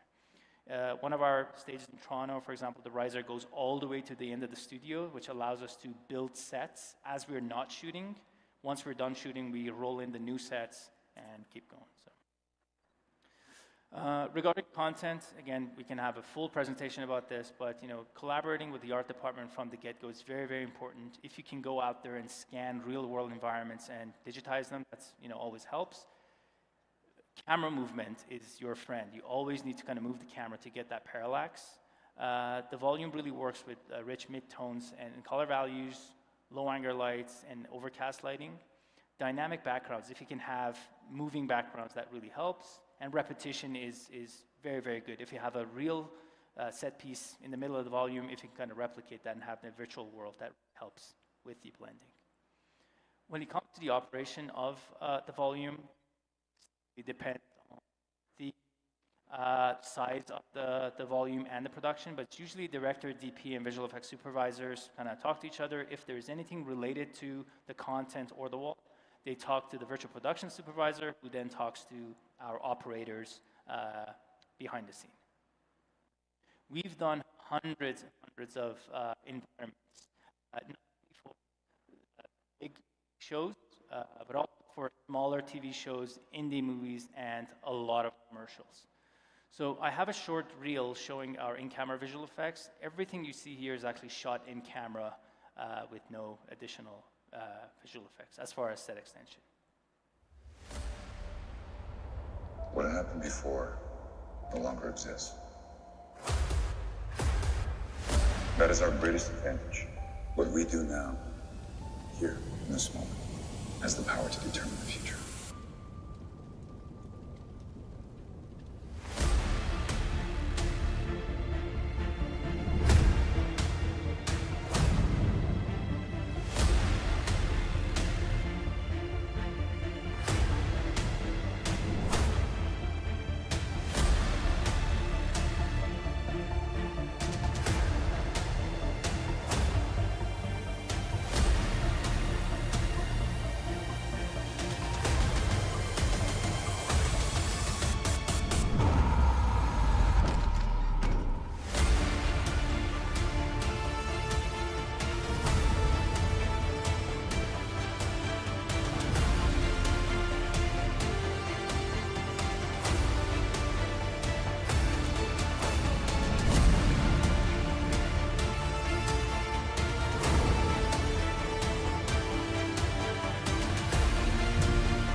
Thank you.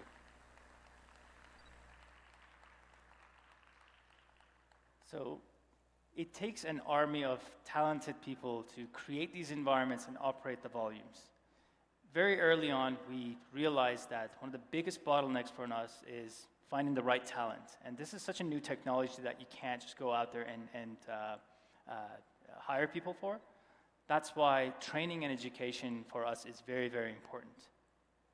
At Pixamondo, we started to convert all of our employees, going from specialists to generalists, because we want them to start using the new workflows and start abandoning the older ways of working. So we're teaching everyone how to use Unreal Engine and use the real-time technology, and again, going from specialist to generalist. But we not only want to do this internally, we also want to do this externally. That's why we have a division called Virtual Production Academy that basically works with colleges and universities around the world, works with the guilds and union members, teachers and instructors, industry professionals if they want to update their skills, R&D groups, and overall, the community. We have programs that teach virtual art department or VAD. We have environment creation in Unreal Engine. We have LED volume operation programs. motion capture and performance capture. We have digital humans and avatars. We have LiDAR scanning, drone survey, photogrammetry for set data acquisition, and AI and machine learning, which is really popular these days. We're also working on a platform that's going to allow everyone to kind of pick a career path. For example, if you want to become a visual effects supervisor, if you want to become a VP supervisor, it tells you what courses to take, what to do, and you're going to get to a point that it's locked, meaning that you have to do practical examples. So we're going to pair you up with indie filmmakers who are looking for young, talented students who want to basically gain more experience. So this platform basically allows you to do that. It's very, very gamified, and it allows you to kind of reach your career goals. And then at the end, it's going to pair you up with all the available projects and all that. So keep an eye on this. This is coming up very soon, and we're really excited about that. Lastly, just to talk about innovation, at Pixo, we take a very agile approach to technology and innovation, and we're constantly gathering feedback internally and externally from productions and kind of trying to find the pain points for productions. We use those pain points to come up with our roadmap for innovation. So some of the areas we're focusing on right now is generative AI, advanced robotics in virtual production. We're doing, making a lot of advancements in virtual production, real-time content creation, and LED technology. Our head of engineering, actually, Josh Karakis, is sitting up front. He's doing some really incredible stuff in that space. We are looking into spatial and interactive content because we know it's getting really big, and obviously a lot of cloud computing. I wish I could show you an example of each, but since we don't have time, I randomly just picked one, and that's the advanced robotics. So we are working on a secret project that's going to be revealed at CES in Vegas in January 2025, but we're going to show you a sneak peek today. So this project's basically the ultimate way of shooting vehicles in any environment under one roof. So it's a robotic platform, it's a motion platform that communicates with a robotic arm. It's very low to the ground, so the car can actually drive on it. These paddles that you can see, they mimic the road characteristics. So it looks at the terrain in Unreal Engine, and it transfers that motion to the suspension of the car. And what's very unique about this is that the wheels can actually turn and rotate. And the entire platform can rotate continuously. So if you have a crashing helicopter, the platform can continuously rotate. The goal is that to be able to shoot any type of vehicle, again, on this in front of an LED volume. It's a full ecosystem that we've built. And again, we're going to show this in CES. But here's a quick sneak peek of how it works. This is our test facility in Vancouver. It's very fast, it's very agile, and it can basically hold any vehicle on it.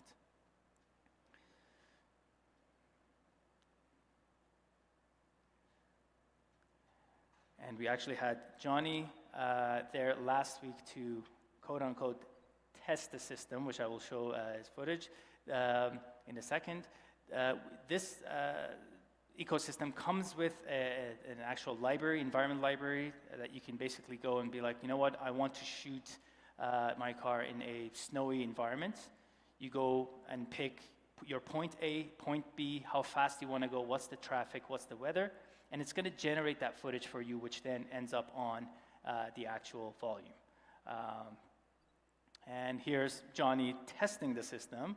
It actually comes with a racing simulator that drives the platform. So a real stunt driver can actually drive in the Unreal scene, and that motion will be transformed to the actual platform. And on that note, I believe that is it. Thank you very much.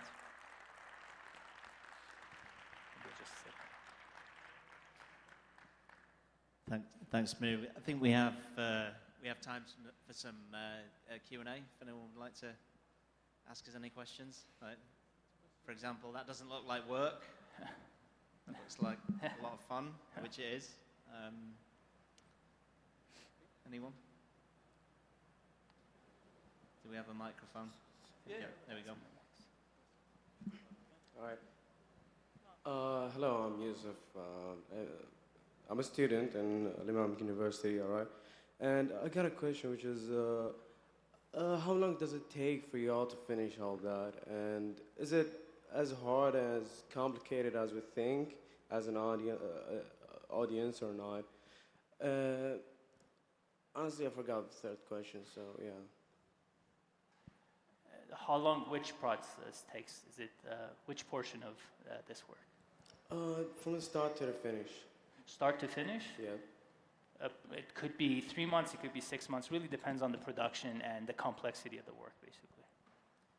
It is a good question, though, because I think what we're joking aside, what we're not developing are toys, we're developing tools for production. So they have to be better than what's out there, they have to be quicker, and ultimately they have to deliver a cheaper solution per day. I mean, we always say, like all production budgets are a function of the number of days that a full film crew is in physical production. That's where most of the cost comes. So you had Guy talking earlier about how planning is so important and how these tools help productions to plan. That's the most important thing. But the second most important thing is that we deliver a solution which is faster for the team to actually shoot. I don't know if that answers your question directly, but definitely the time that it takes, it's very important that we reduce the time, otherwise the investment into the equipment and the processes will not make any economic sense.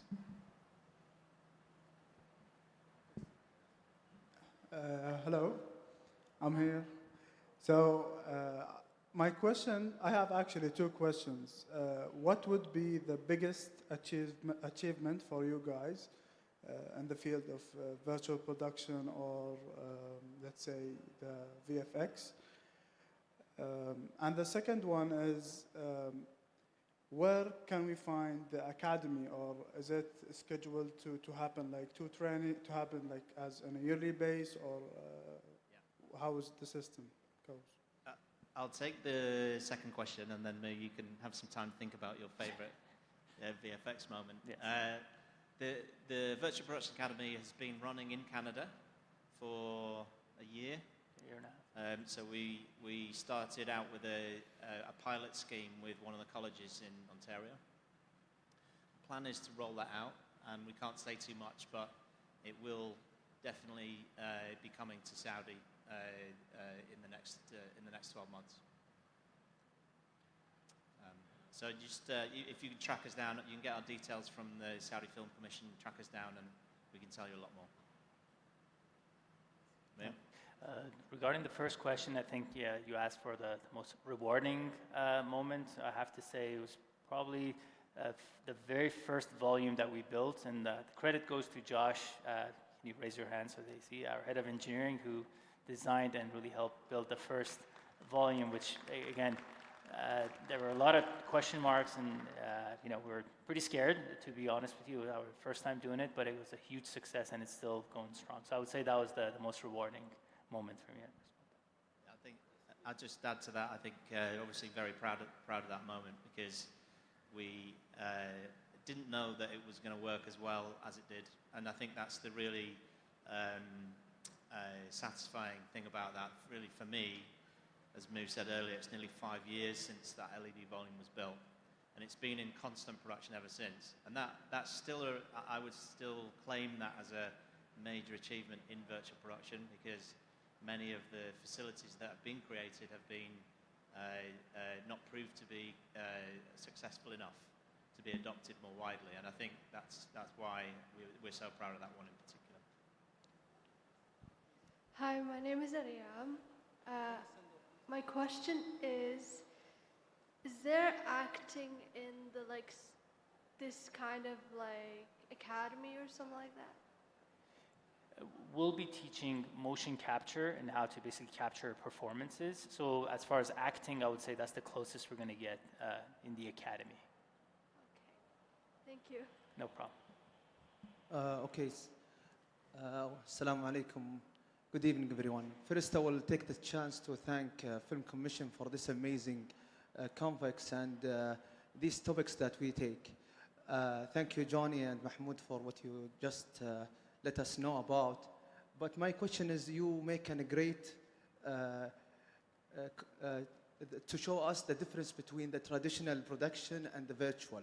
So my question in simple way, how the difference in reducing the cost from the traditional production to a virtual production in numbers? If you can give us an example of, or you can just say, if that film was costing like this number, in virtual production it will be that number.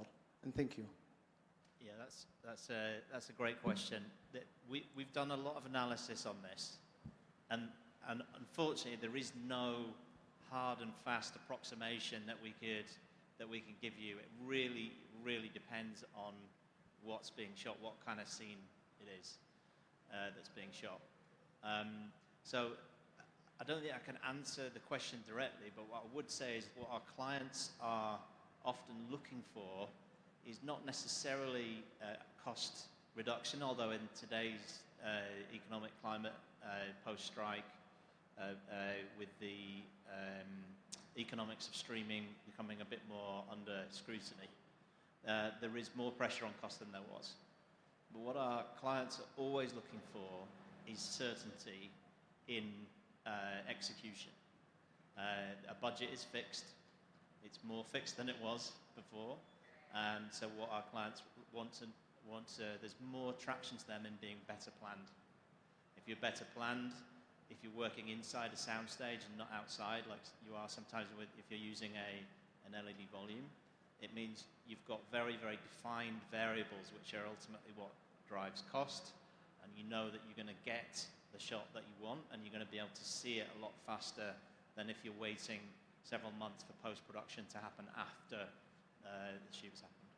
So I think it's about certainty of execution and being able to give more assurance to a studio or whoever is funding your project that you're actually going to spend that precise number of days with that exact size of crew and the exact amount of equipment that you've budgeted to use, and therefore the chance of a cost overrun is much reduced. I think that's one of the that's how we sell it. We tend not to try and sell producers on a cost reduction, because particularly in the first few times that they use it, there's a lot of learning that goes on. The reason Star Trek in Toronto is such a great case study is they've shot now 50 episodes. It's the same crew on the production side, it's the same crew on the Pixar side. A lot of assets get used again. So the economic benefit there is plain to see. It must be, because it's funded by CBS, Viacom, Paramount, who are under a lot of financial pressure at the moment, and they are the studio ultimately that renewed the long-term financial commitment to that stage. So I think that's the best case study I can point to that shows that there is ultimately a cost reduction, but it really depends on what type of content you're shooting.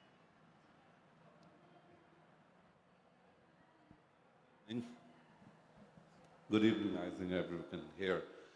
My name is Adnan Khan, and I'm a film producer and director.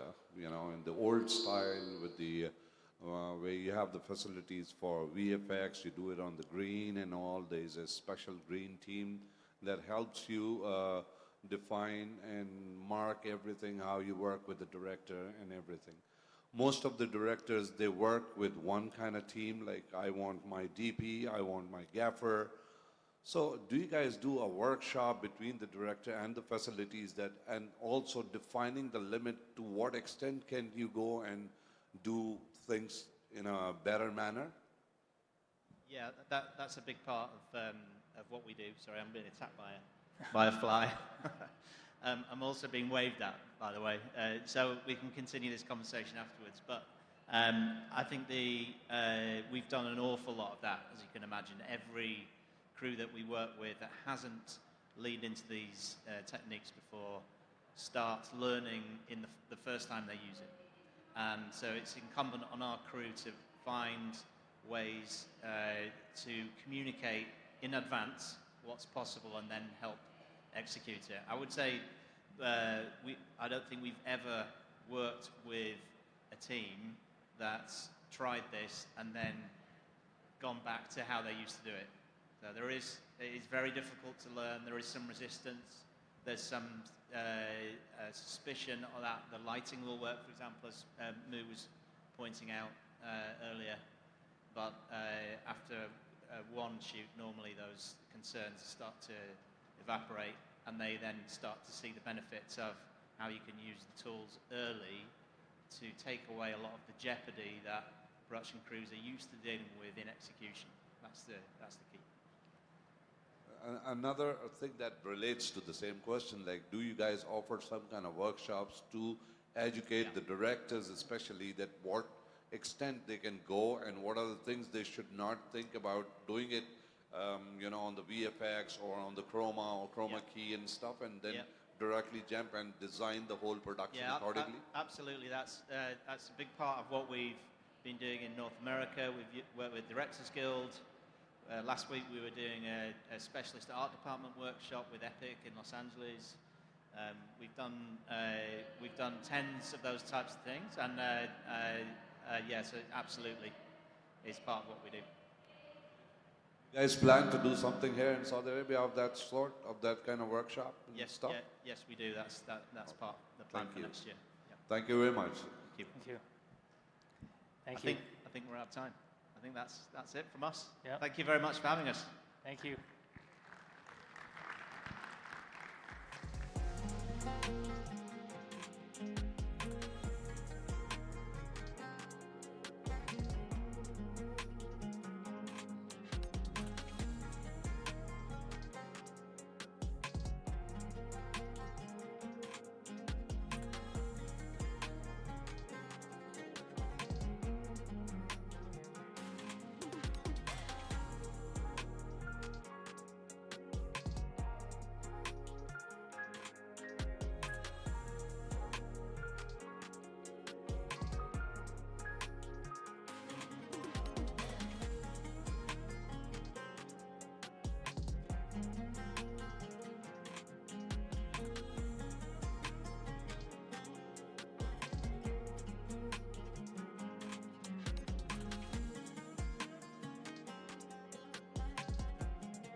Dear ladies and gentlemen, it's a great honor and pleasure for me to be here and to see such a fantastic audience.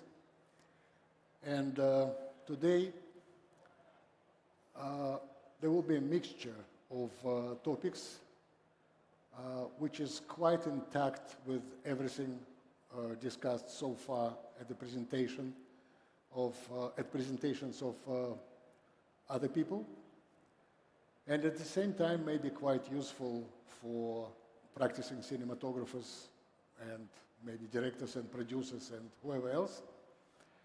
And I was very impressed by the slogan of this event, to see unseen, to see something which is there, but it's not visible.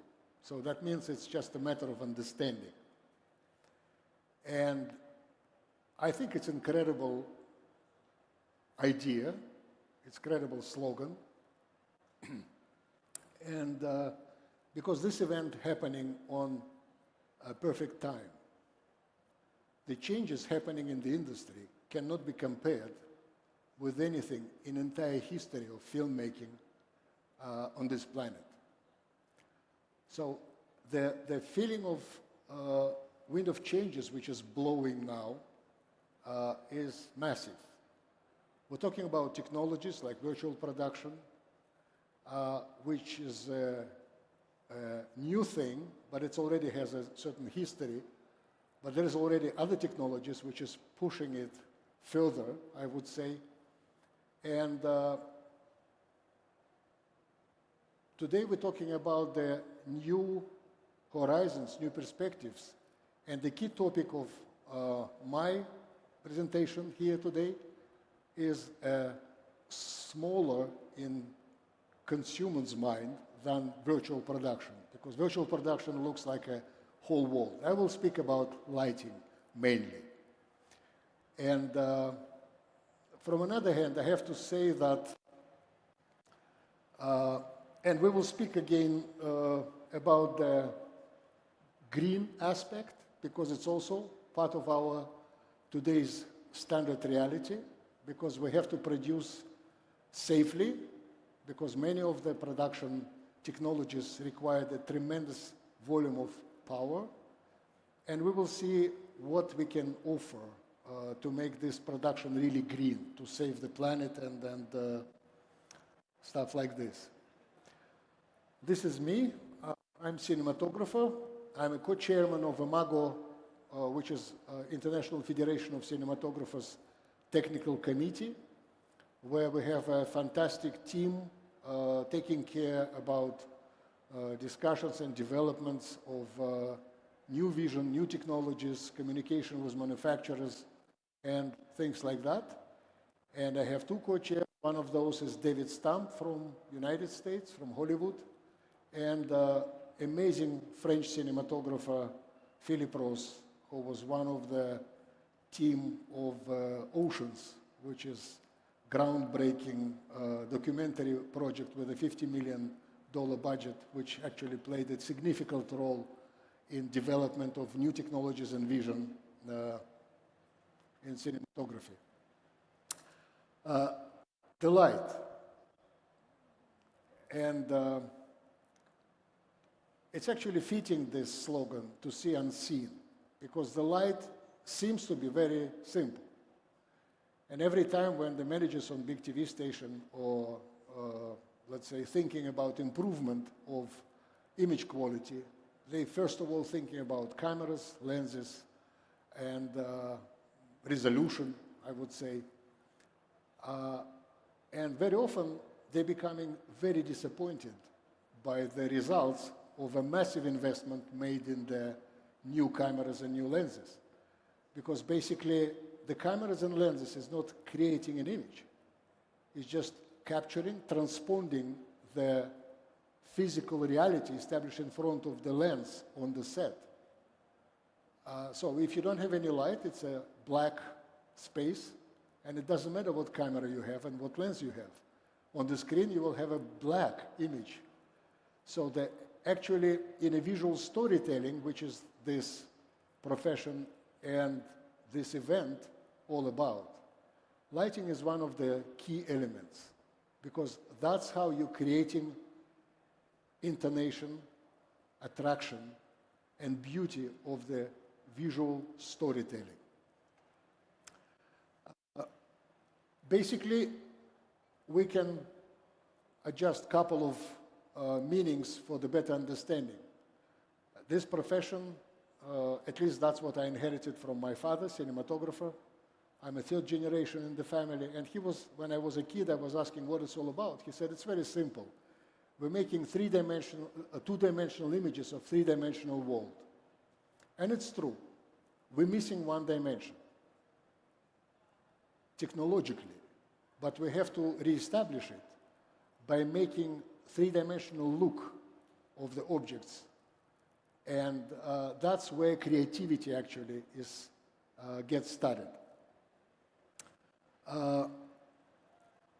Light is always coming with a shadow, and basically this is like yin and yang. It's two different sides of the same element, which creating endless possibilities in the storytelling, in the emotional expressions of creative ideas.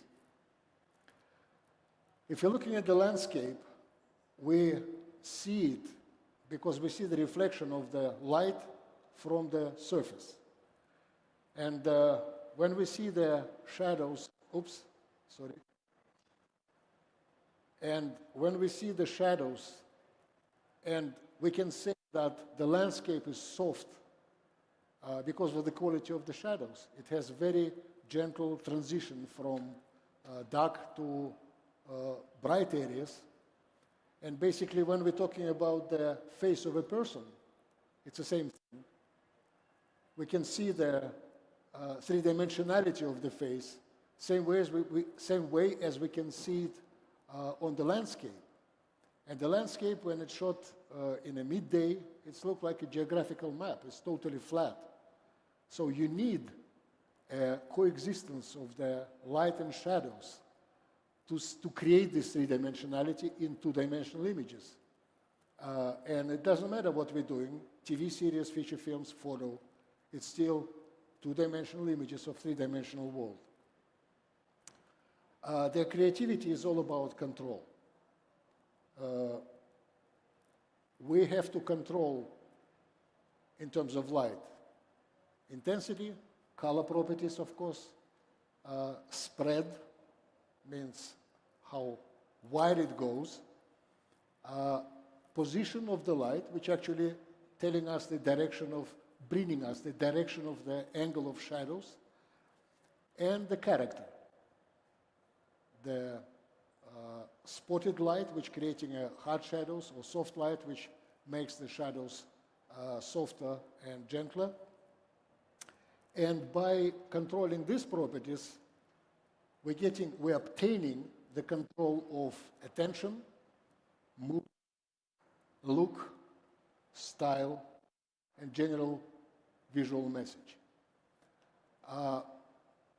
When I was a student, and with a friend of mine, we started looking for the definition of the possibility of lights transmitting and transponding emotions. We start like a serious investigation, and we was trying to make a pocket manual, let's say, of colors and light performance. And we stopped this when we realized that this pocket book will be the size of a national library. But we learn on the way a lot. And one of the answers we got from the psychologist. Like, if the face of a person is lit from underneath, it's creating a very distinct feelings. Do you know why?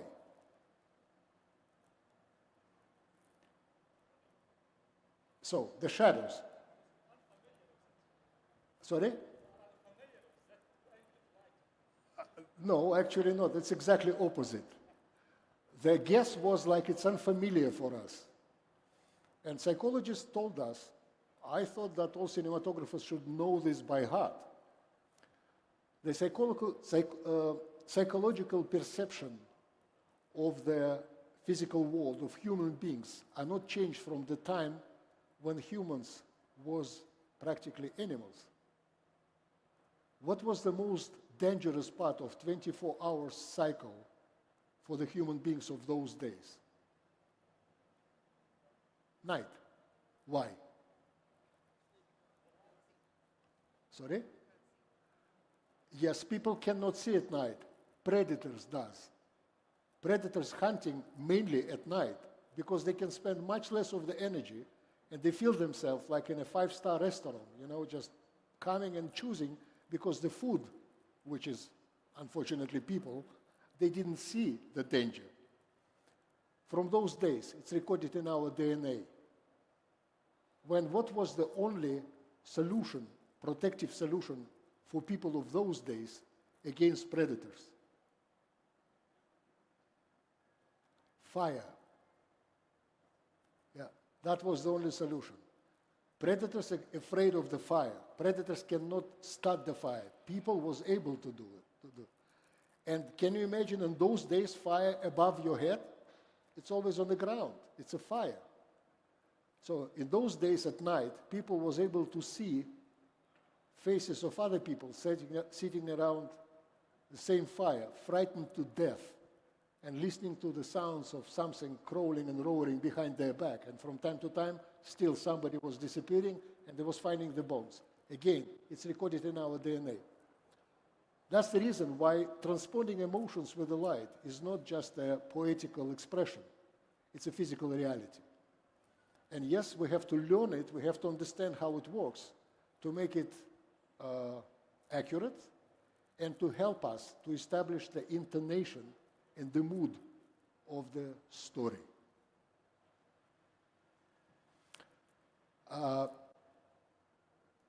Every time when we have to control the light, unfortunately, we somehow killing part of it. And if we controlling intensity by dimming or using filters, we're killing some of the light. We're reducing the volume of the light emitted by the light source. When we control the color, it's the same thing. Spread, same thing. We're setting up the bandors. If it's a focusing light, we're setting up the honeycombs and grids, and we're still reducing the volume of light emitted by the light source. Position, character, everything. And every time when people talking about the power efficiency, like for instance the revolution of LEDs, LEDs are not really even nearly as efficient as fluorescent lamps or HMIs, basically discharge lamps. But the manufacturers convince everybody that that's the way to save the planet. And everybody is believing in that, especially when millions of dollars is spent for the advertisement. But actually, that's not true. And we found a completely different approach to this topic. And this is basically the graphics of the light in our understanding. It's a part of the spectrum which is visible for people. And we are trichromats. We can see three colors, red, green, blue. That's why the sensors are made with those three colors. And what actually happening on the distance with the light is the most important topic. The light killing itself. There is a standard saying that there is inverse square law, which we learn in the school physics. But if you're recalling what was written in this law, it was written for theoretical spotlight source, which does not have any size. And every wave of energy emitted by this theoretical light source never intersecting any other wave.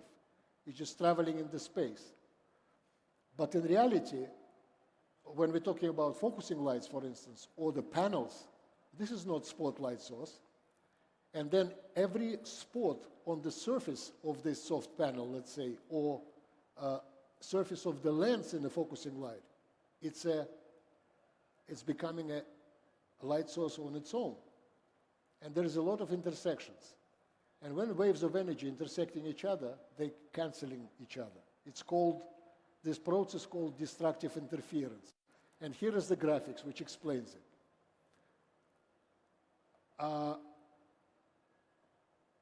In reality, a biggest part of our profession is imitating behavior of natural light sources, which is basically, the main one is sun, with artificial light sources, which we have around us. What is the difference? Like, for instance, if we are on the set, and like in this wall there, we have a window, and we're talking about some late evening, which is like 5, 6 hours p.m., and the direct sunlight is coming through the window, and I'm standing here. And if the director is asking cinematographer to travel together with the actor towards the window, and if it's a sunlight, what's going to happen? Nothing. The intensity of the light will stay the same. But if you're sitting up there, 6, 9, 12, 18K, HMI light head, every step will change the intensity because I'm getting closer to the light source. And there's only one way how this can be managed, with pretty big limitations in the position of the light source. And I don't want to dive in this too deep now. But in reality, these changes of intensity, when the object is changing the distance to the light source, is one of the biggest problems we have. Plus, when we're talking about soft lights, we're talking about the spread on a very big angle. Like any light source, which is soft panel or whatever, diffuser, is 180 degrees. Same with LED chips, which, without any diffuser, it's a small spot, but it gives you 180 degrees coverage. And it's very rare when you need all of this light. That means big part of this light is unwanted light, which you have to eliminate. You have to get rid of it. And the most important reason why the light from the soft panels is dying very fast on the distance is because of this process of destructive interference. But why the sun is not changing the intensity on the distance? Because all the waves of energy in sunlight is parallel. Actually, sun is way much brighter than we can see from planet Earth. But the majority of this intensity is dying on a certain proximity from the light source, from the star. And what gets here, it's a parallel beam light. This is the first human reincarnation and re-establishing and practical use of the parallel beam light sources. As any other technology, it was invented for military purposes. And it was end of 19th, beginning of 20th century, when aviation hit the military market. And in those days, aircraft was able to fly maximum at 2-kilometer height, and with ammunition even lower. And when the aircraft is flying at, let's say, 1,000-meter distance, a few guys with guns, not even machine guns, may shut it down. And that's why aircraft start flying at night. And when you cannot see it, you cannot shut it down just by the sound. But none of the lights available at planet Earth at those days was able to reach at that height. And then this anti-aviation searchlight was built. And it was the best artificial light source ever built by human beings. It was bicolor. It was absolutely flicker-free because it was 18K arc light, DC powered. There was no flicker at all. And by changing electrodes, you was able to get it like tungsten or daylight. And as you can see in this photo, it keeps the intensity way much better than any other light source. So this is the light head, which basically the closest reincarnation of this anti-aviation searchlight. It gives you parallel beam. And once more, why it's so important is the fact that when we're looking at the intensity of the light head, we're looking here. It's a light source. And when you're asking how much of electric power this light source consumes, let's say 100 watt, 150 watt, and then you're imagining what is the intensity of this light. But you never use it in here, you use it on the distance. And when, let's say, distance is somewhere there, here or there, you never use the light which is like next to the lens of the lens light. And then if you want to get this intensity on this distance, you have to get light which is 10 times brighter than it is at the beginning. And keeping in mind that this light will die on a distance very fast. And when we're keeping the beams of parallel, we're preserving intensity on the distance, and then with relatively small intensity of the light source, we're getting much higher intensity. It's linked directly with all discussions of the virtual production, because no matter what kind of walls in a volume you have, but you still have to eliminate the foreground, specifically with the beams of light, because the monitors cannot produce the beams. Because even if you have the image of a sun on the background monitor, it's still a very small surface of the screen. It gives certain intensity, but it cannot create the beam of light, which then you have to establish artificially. Plus, when the actors is traveling in this virtual set, they have to be able to stay in the same intensity on the distance, which is getting very, very difficult. And this is the focusing lights, which gives this high intensity on the distance. And as you can see, on 2-meter distance, with this technology, we got 413% of intensity. And the most important thing, it stays stable on the distance at much higher level than any other focusing light.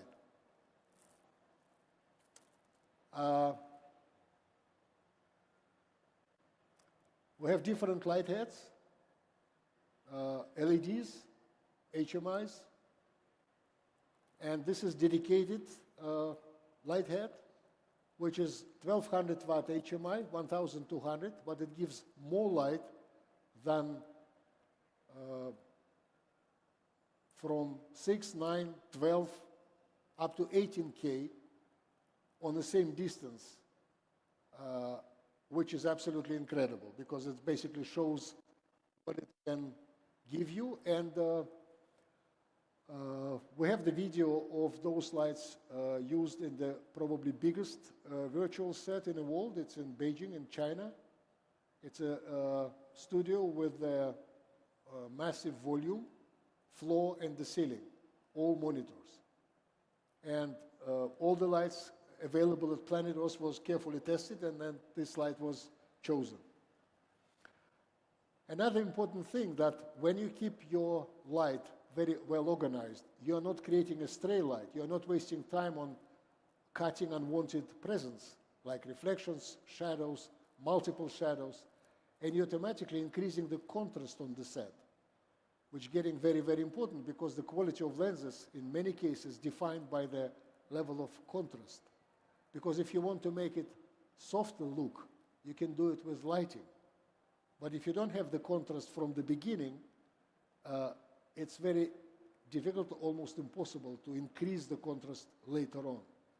And when it's done on television, for instance, or on a film set, increasing the contrast is very fast, shortening the dynamic range and making image very flat and artificial.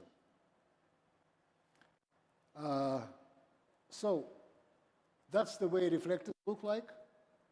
And basically, the beauty reflectors has its own specialties. All reflectors are mirror-type reflectors, but the beauty starts from the condition of light itself. It's parallel beam, it's polarized, and it's very organized. And you control the spread of reflectors by choosing the spread index. Like you can have a very defined, just redirecting the beam of light, or you can make it wider. You can see here. And you can combine reflectors. And just those 4 reflectors opening the universe of possibilities of control, of light control. That's how you can make a multiple redirection of the light, which what you can do. And basically that opens an absolute freedom of positioning of your light sources on the set, be that the practical interior or decoration set or the virtual set. It's getting very easy to hide, much easier to maintain, because basically fixing the reflector, you don't need any power bringing to reflector. We have motorization for all types of reflectors, which can be easily used for faster adjustment. And the beams of light created with those light sources looks very much the same as a natural sunlight, which we always trying to reproduce.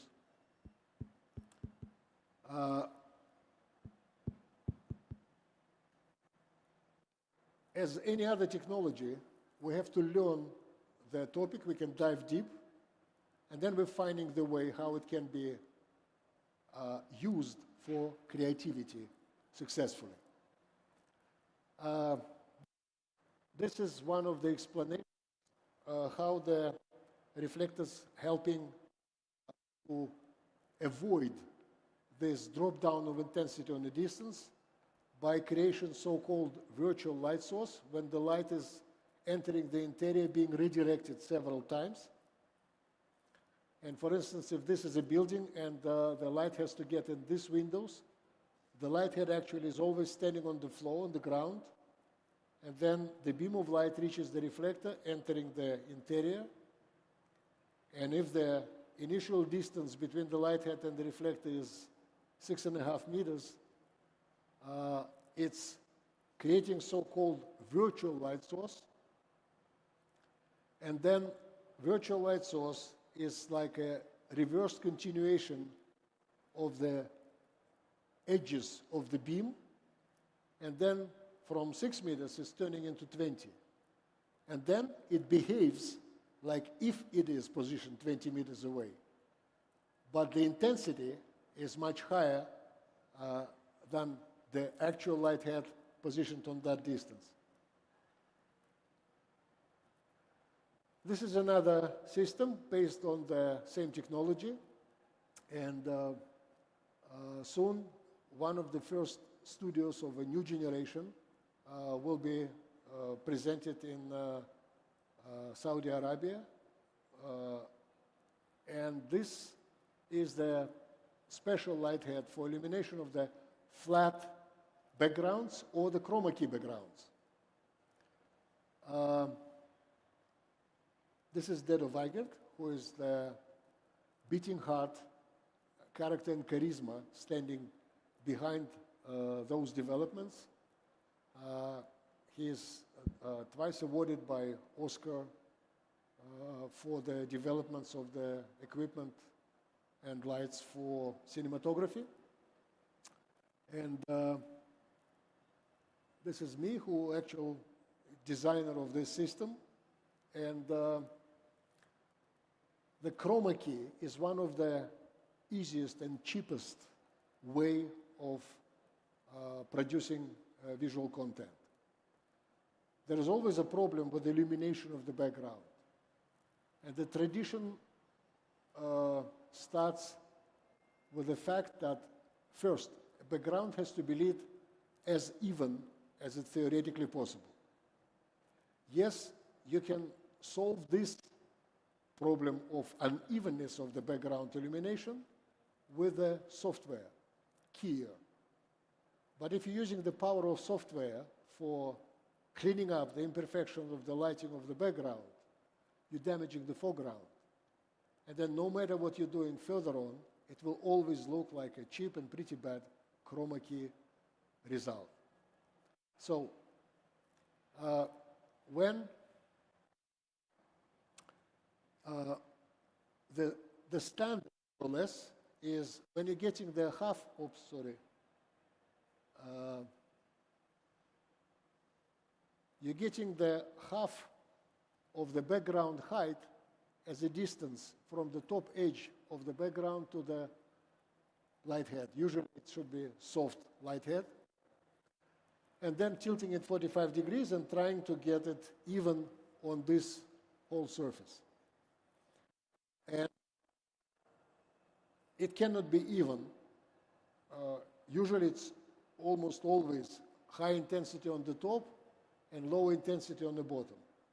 But evenness or absence of evenness is not the only problem, because you're also creating a so-called dead zone.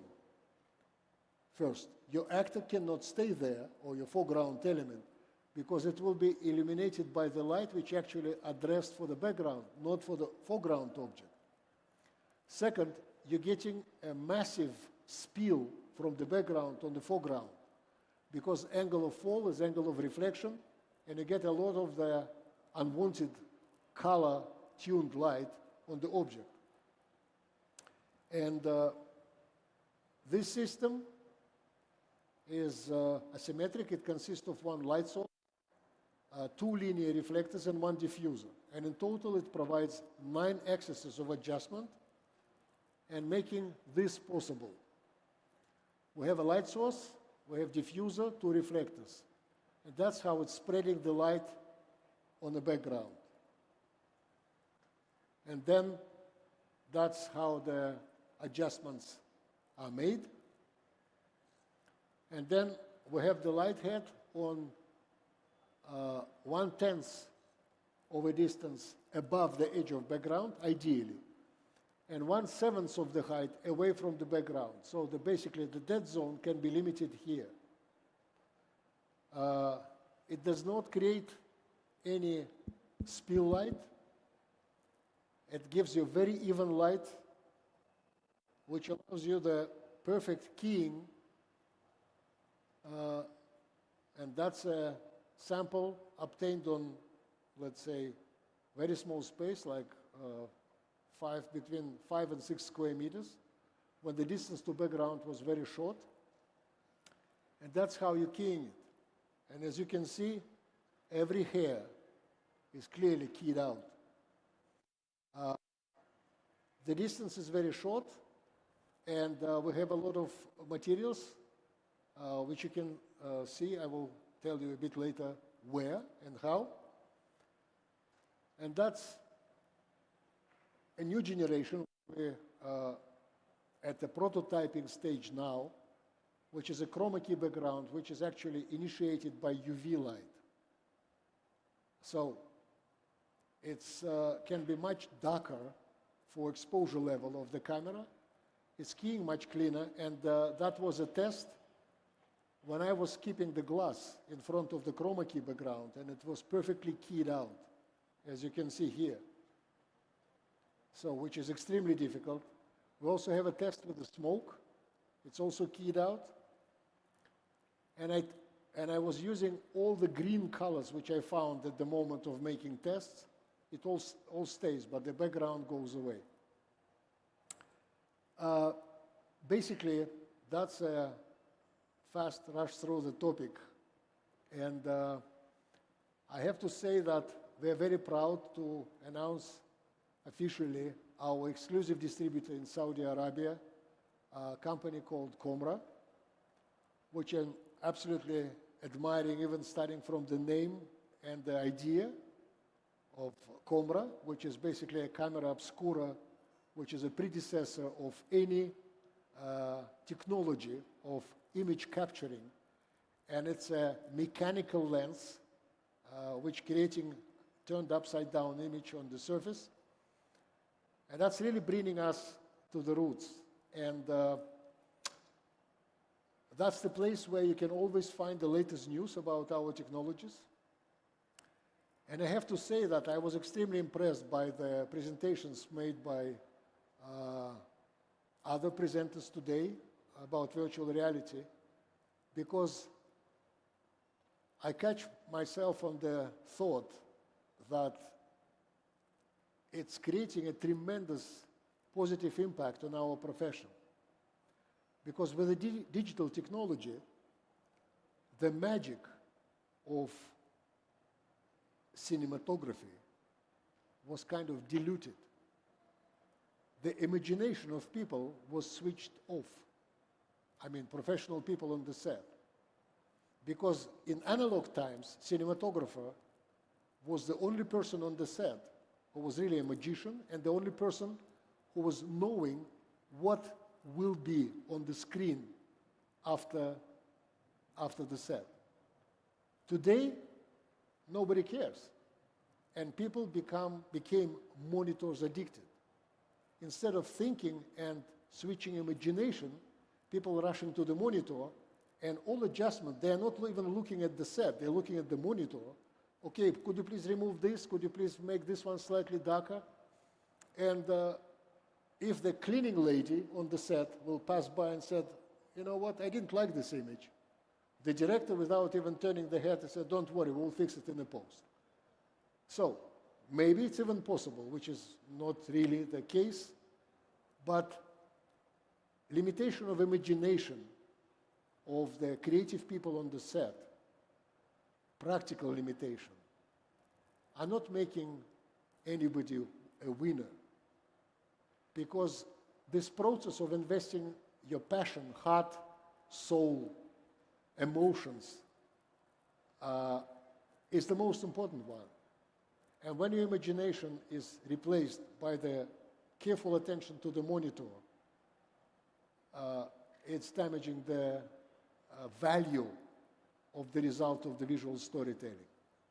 And I'm very happy that technologies like virtual production, which again all presenters mentioned several times, it has to be planned far in advance. When you have to plan it far in advance, and if you're making 3D visualization of your future set, you still have to use your imagination, because then you have to find a way how to imagine, how to allow yourself to imagine what it will be and how it will look like. And we are very happy to say that we're providing tools made with great passion and love for our profession, which will be represented in Saudi Arabia by a company with the same DNA, which is established and owned by the practicing professional, and the tools made by practicing professional for our colleagues. That's a big difference. We don't have any customers. We have colleagues and friends. And we're trying to do our best. And maybe my presentation was a little bit messy because actually the number of topics is massive. But I'm very happy to say that any of you who would like to learn more, please contact Comra company here in Riyadh. And every specialist of the company is tremendous character with amazing charisma, dedication and passion about the product. You will have a lot of new information. You will be charged with energy and the passion of those people, and we are very happy about it. And once more, I have to say that this festival is basically, including its slogan, it's coming on time. Because, yes, Saudi Arabia is a relatively new destination on the map for the cinematic activities. But that means that your minds are much more open, and you have much better chances to be successful in absorbing and finding the way how to use the latest technologies to conquer the world with this incredible vision of the stories, which obviously the land of such a rich historical traditions has. And I'm very grateful for the festival and of course for Avad from Comra for allowing me to be here. And now, if you have questions, I can use remaining time to answer those. Yes, sir.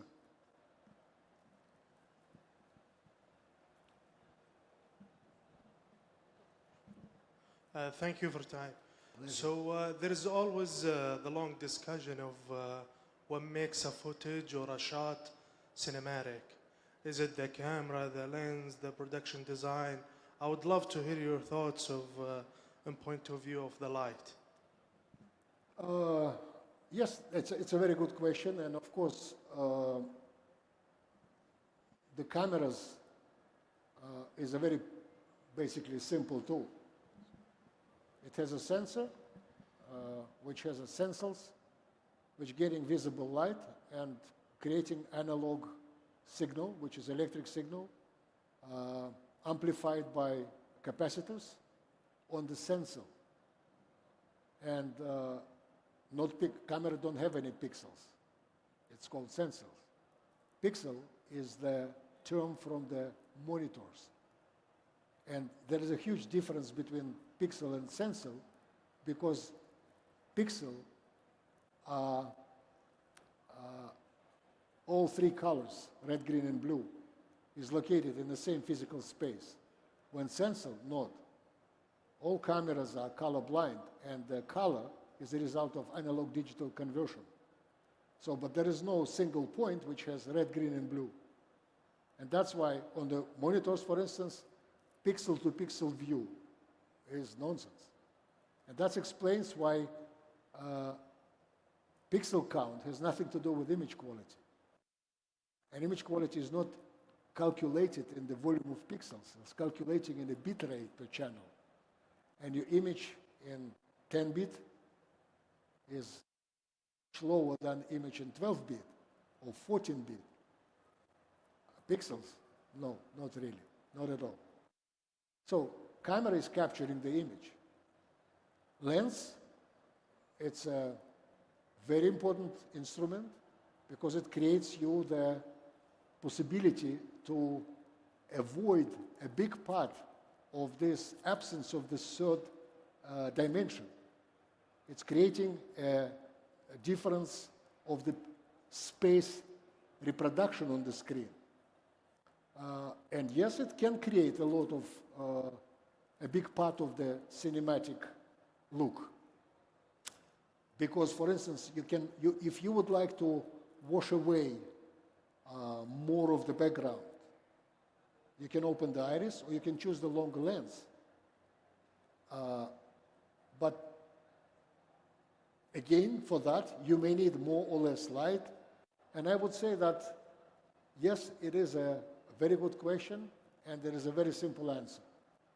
The cinematic look is coming from the vision of cinematographer and performance of the team of cinematographer, including gaffer, electricians, focus puller, and it's all the result of the understanding of the cinematic character, cinematic look, need of the control of the subjects which we mentioned at the beginning, to control the attention, the feeling of depth, the relation between the background and foreground.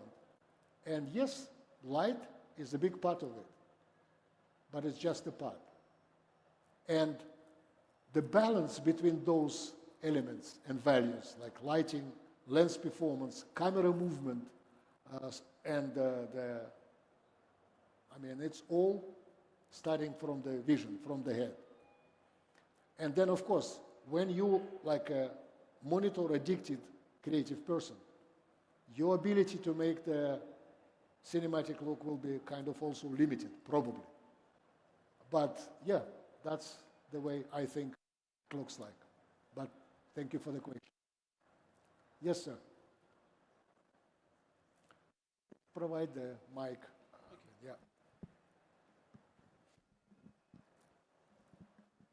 So, sir, do you think that as a cinematographer to be, I have to learn first about the light and the specifications of light as a gaffer first, then get into the cameras and equipments and everything as a cinematographer? Or you think that no, I can just focus on my craft as a cinematographer and left the work to the gaffer to do it?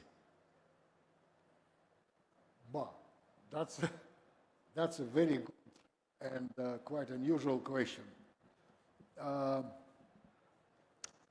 Normally, it's all quite individual, I would say. First of all, the gaffer is not a given reality. It's somebody whom it's your disciple. It's somebody whom you're choosing because you're sharing the same values, you're sharing the same understanding, and you're getting a partner with whom you are not just discussing the position of the light head. You're starting a very deep and very kind of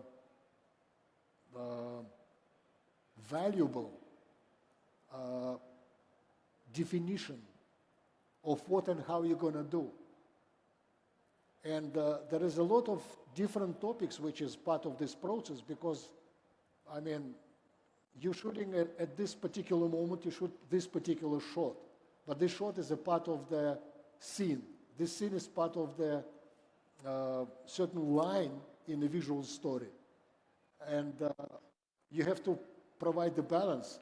Plus, there is a lot of technical subjects which also has to be taken into consideration.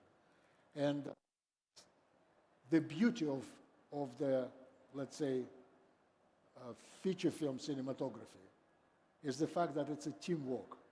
But then the quality of team and the relations between the team members is getting extremely important. But when you're shooting documentary, for instance, you don't have this luxury of having a big team.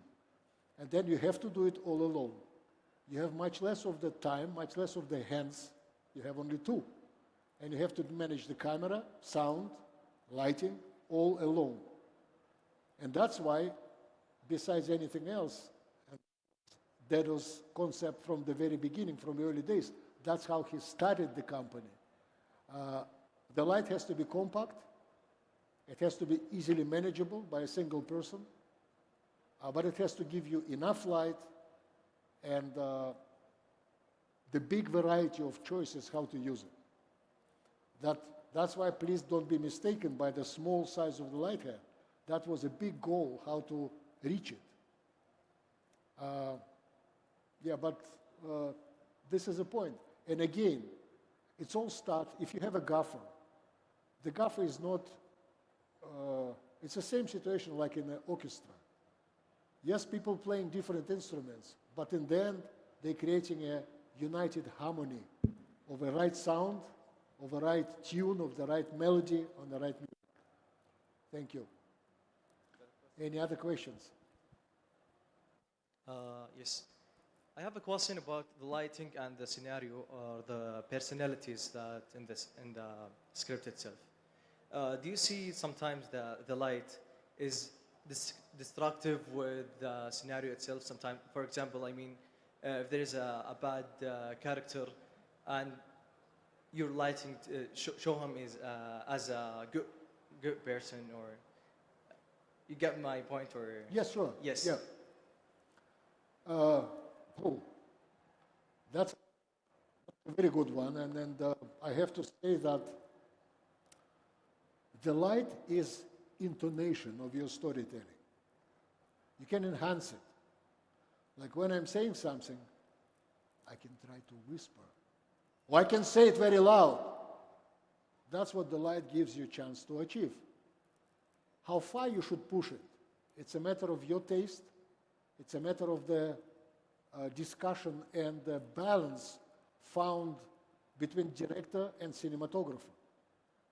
Because sometimes if the director feels that the actor cannot provide, by whatever reason today, the performance which was expected for this scene is not really there, then he or she may say to cinematographer, please help me with the lighting. Yes, it's all possible, but there is no standard recipe, of course. And I have to say that the biggest compliment in reality, which cinematographer, all members of his or her crew may get, is when their job is invisible. And that's why I love so much the slogan of the festival or event, sing unseen. When people looking at the screen and laughing and crying, and when somebody asking, how did you like the light there? Light? What light? I mean, yes, and that's a good question, because actually, in reality, the light is not visible. If I have a laser pointer, it's right in front of my face, but you didn't see it. But if I put the hand, of course you see it. When it's reflected from the surface, you see the surface, but not the light itself. So this is a very gentle substance, but this is extremely important element, which, when used at the highest level of the professional delivery quality, is becoming invisible. And then people saying, I don't know what you're talking about. That's the reason when there is a good saying, the cinematographer cannot shoot well or good the bad movie. Same way as the cinematographer cannot make a bad work in a good movie. Cinematographer is a part of a team. Gaffer, electricians, everybody is a part of a team who is helping director to make the story vibrant, valuable, unique, and successful in the end of the day. Thank you. Yes, I'm afraid that we got a very important sign which looks like a famous network, you know. And the good thing is that we have a booth of a Comra company here. I'm here from now on to the end of the show. And anytime you would like to learn more, please contact Comra. There is a lot of knowledge and a lot of expertise available in the company. A lot of it was also transferred from us in Germany to Comra, and we're in a constant link, so we can always find an answer and to provide the best of service for you. It's a great pleasure. Thank you.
مساء الخير عليكم جميعا. اخباركم ايه؟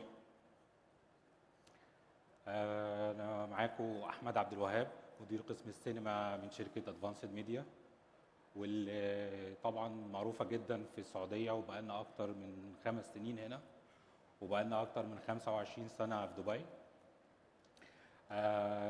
شركه ادفانسد ميديا هي الوكيل الحصري لتوكيل سوني في السعوديه، والنهارده احنا جايين معاكم كده نتكلم على كاميرات سوني الجديده مع استاذ طبعا مصطفى فهمي. احنا حابين بس في الاول الناس تعمل سكان للكيو ار كود اللي على الشاشه عندنا لجوين الفا يونيفيرس عشان تعرف كل الحاجات الجديده في كاميرات سوني والورك شوب الجديده.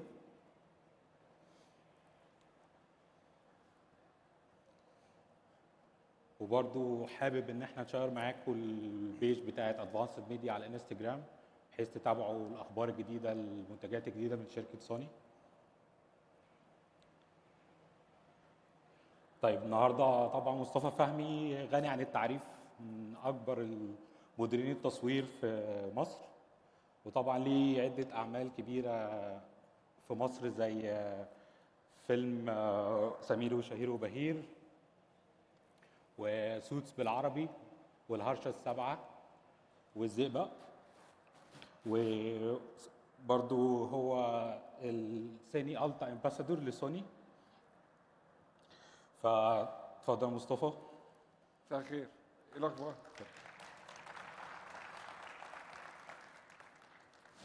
انا ما بعرفش اتكلم قوي في الحاجات كده، انا بعرف اصور، فخليني المره دي كده احس ان انا بتكلم مع زمايلي ومع صحابي من الشغلانه اللي بيشاركوني نفس الحب للتصوير، المهنه اللي انا امتهنتها من سنه 2005. فكنت حابب التوك تبقى مفتوحه، انا مش هعمل برزنتيشن ونتكلم بالارقام ونجو تكنيكال غير في الاخر، بس كنت حابب ان انا في الاول تعالوا نتكلم عن ايه مدير التصوير. احنا كلنا عارفينه، انا هنا بتكلم مع ناس محترفه جدا، وانا متشرف ان انا واقف على الستيج ده وسط الناس دي كلها. فعايز ابتدي اتكلم اللي هو من اول الموضوع خالص، من اول السكريبت ما بيجي لك لفيلم او الاعلان او البورد بتيجي من اعلان، ازاي احنا بنفكر، ازاي مدير التصوير بيبتدي يحاول يعمل حاجه مختلفه كل مره، ايه التشالنجز والتشالنجز اللي بتبقى كل مره انت بتحاول تعملها عشان توصل لها، تقدم نفسك وتقدم المعروض ليك بشكل جديد. فحتى هم التوك مكتوبه اللي هو التصوير بدون اضاءه، لا هو الموضوع مش كده. احنا هو دلوقتي المعطيات كلها اللي في السوق اتغيرت تماما، والكاميرات اللي احنا كجيل محظوظ اللي هو بيواكب تطور تكنولوجي بيحصل في كل فتره بسرعه شديده جدا، بقى خلى الموضوع التصوير يبان سهل، بس هو ستيل في لعبه جديده، يعني الجيم نفسه اتغير. فازاي نواكب التطور ده، وازاي نصنع الفن اللي احنا واخدين كلنا عليه، وازاي نصنع الصوره المختلفه، ده اللي حبيت اتكلم فيه واخدكم في رحله من الاول خالص كده، من اول ما السكريبت يجي ازاي بنفكر لغايه بنوصل ازاي. فانا هاخدكم بالرحله دي من الاول كده، ونبتدي ناخد شويه امثله، وفي الاخر خالص نبتدي نتكلم عن الكاميرات. انا سوني امباسادور، بس انا هنا كمدير تصوير وبريبريزنت في الاخر سوني، الكاميرا اللي انا اشتغلت بيها اخر فتره، كنت من المحظوظين اللي انا صورت الاعلان بتاعها، وسوني اختارتني اللي انا ابقى بشتغل عليها من اول ما كانت فكره. فكل اللي عايز اعمله اللي احنا دلوقتي نبتدي نتكلم الاسئله اللي تيجي في دماغ اي مدير تصوير من اول ما تجيله الشغلانه، ايه اللي بيحصل؟ تمام؟ لا انا كده برجع صح؟ انا بقول لكم انا مش بتاع الحاجات دي خالص. هو انا بدوس غلط ولا بعمل ايه؟ تمام.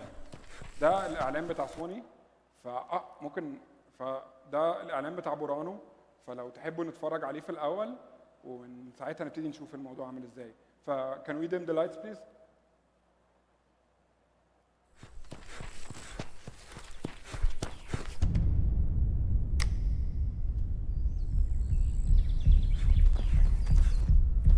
Success. It's often elusive. But it's attainable.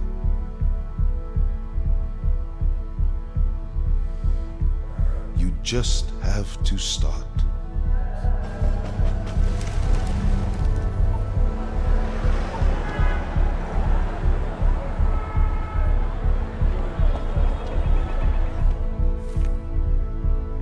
It starts with you.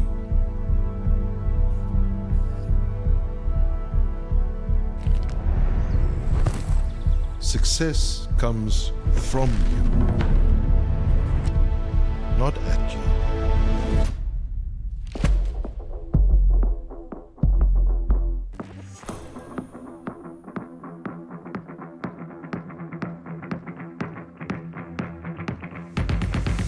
Work independently. Chase it. Dream it. Taste it. Take action. Small steps forward. Try and fail. Fail but learn. Get up and do it again. Get up and do it again. Get up and do it again.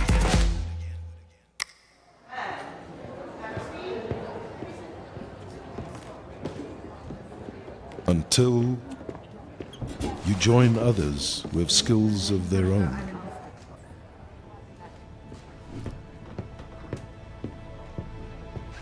Scene 3, take 1.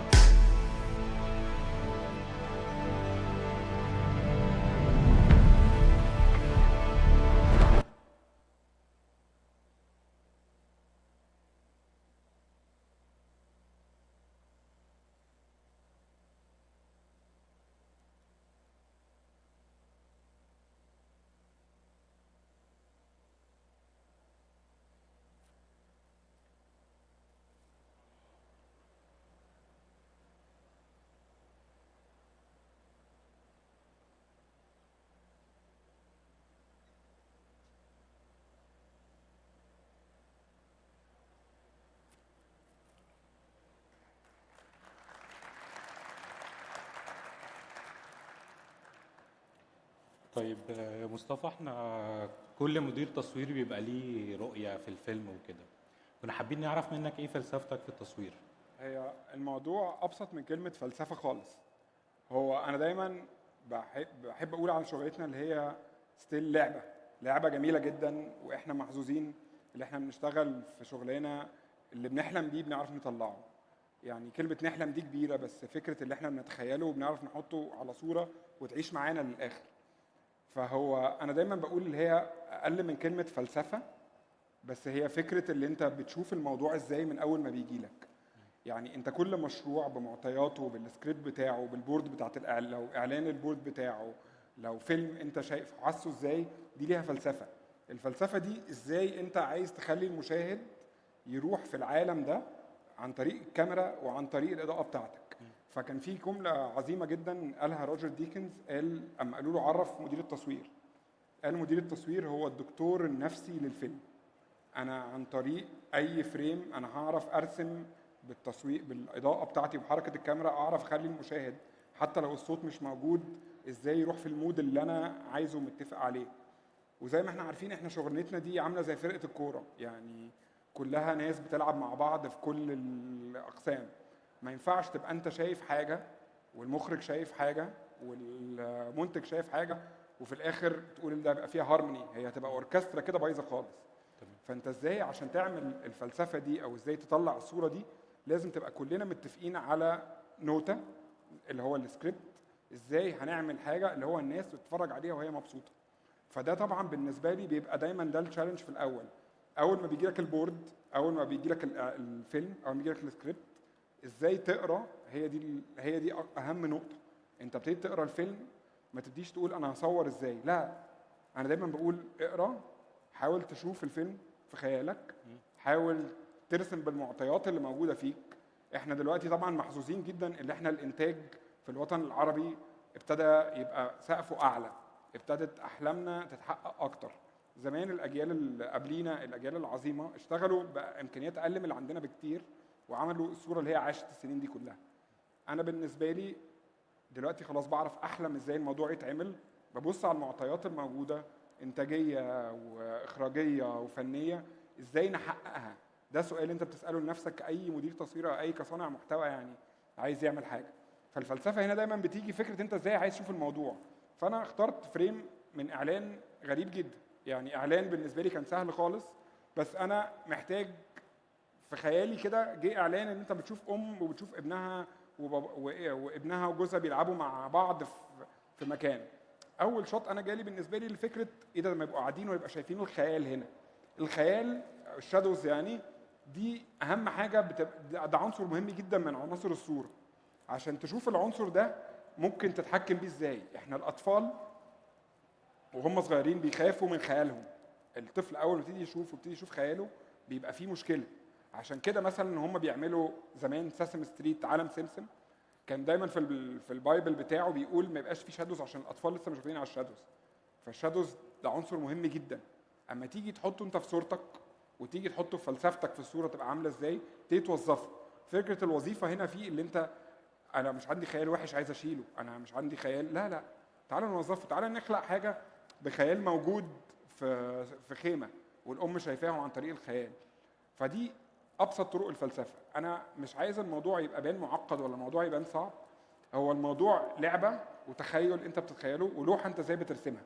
فهو ده الموضوع بيبقى سهل خالص، يعني اللي انت تبني الفلسفه على السكريبت، تقرا، تبتدي تشوف انت عايز تروح فين وتبتدي عن طريقه تبتدي تقول يلا انا رايح للموضوع ده من هنا. طيب ده بياخدنا للنقطه الثانيه. انت دلوقتي لما بيجي لك اي بروجكت سواء فيلم او مسلسل او اعلان، ازاي بتبدا تختار المعدات اللي تشتغل بيها؟ سؤال المعدات ده سؤال كبير جدا، وانا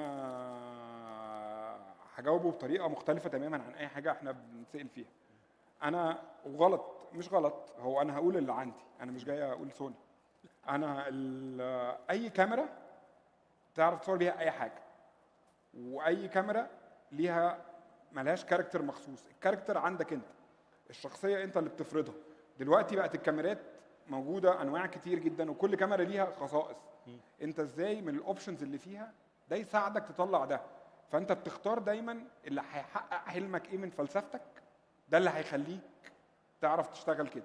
وفي نفس الوقت معطيات الانتاج اللي انت دلوقتي احنا عندنا بادجت كبيره، عندنا حاجات، احلم واعمل اللي انت عايزه، بس في نفس الوقت ايه اللي هيسهل ده، ايه اللي هيسرع ده، ايه اللي هيخليك في نفس الوقت تبقى انت عايز تعمل المشروع وفي نفس الوقت لعبه جديده عايز تجربها، ايه الادوات والاليمنتس اللي تخليك تعمل ده. فده دايما ده السؤال. يعني انا اول سؤال بساله لنفسي اول ما يجي اول مشروع مش نوع الكاميرا، انا الموضوع ده انا شايفه ازاي، شايفه سفيريكال ولا شايفه انامورفيك. طيب خلاص عدينا ده. التكتشر نفسها هنتكلم فيها، يعني ايه التكتشر بتاع الصوره، خصائص الملمس بتاع الصوره نفسه يبقى عامل ازاي، ايه المعدات اللي ينفع في الاخر انا استخدمها عشان اوصل للغه اللي انا عايز اوصل لها. طيب قبل التصوير احكي لنا كده بتعمل ايه؟ يعني خلاص انتوا خدتوا البروجكت او شغالين على البروجكت، تبدا بقى ايه الحاجات اللي بحضرها قبل التصوير؟ ماشي. هي فكره انا دايما في كلمه اتعلمتها من وانا في معهد السينما اللي هو التحضير اهم من التصوير.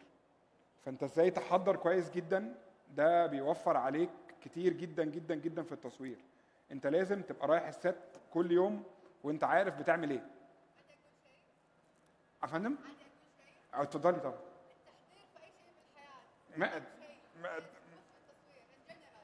اوكي طبعا، بس هو في شغلانه زي شغلانتنا كده التحضير.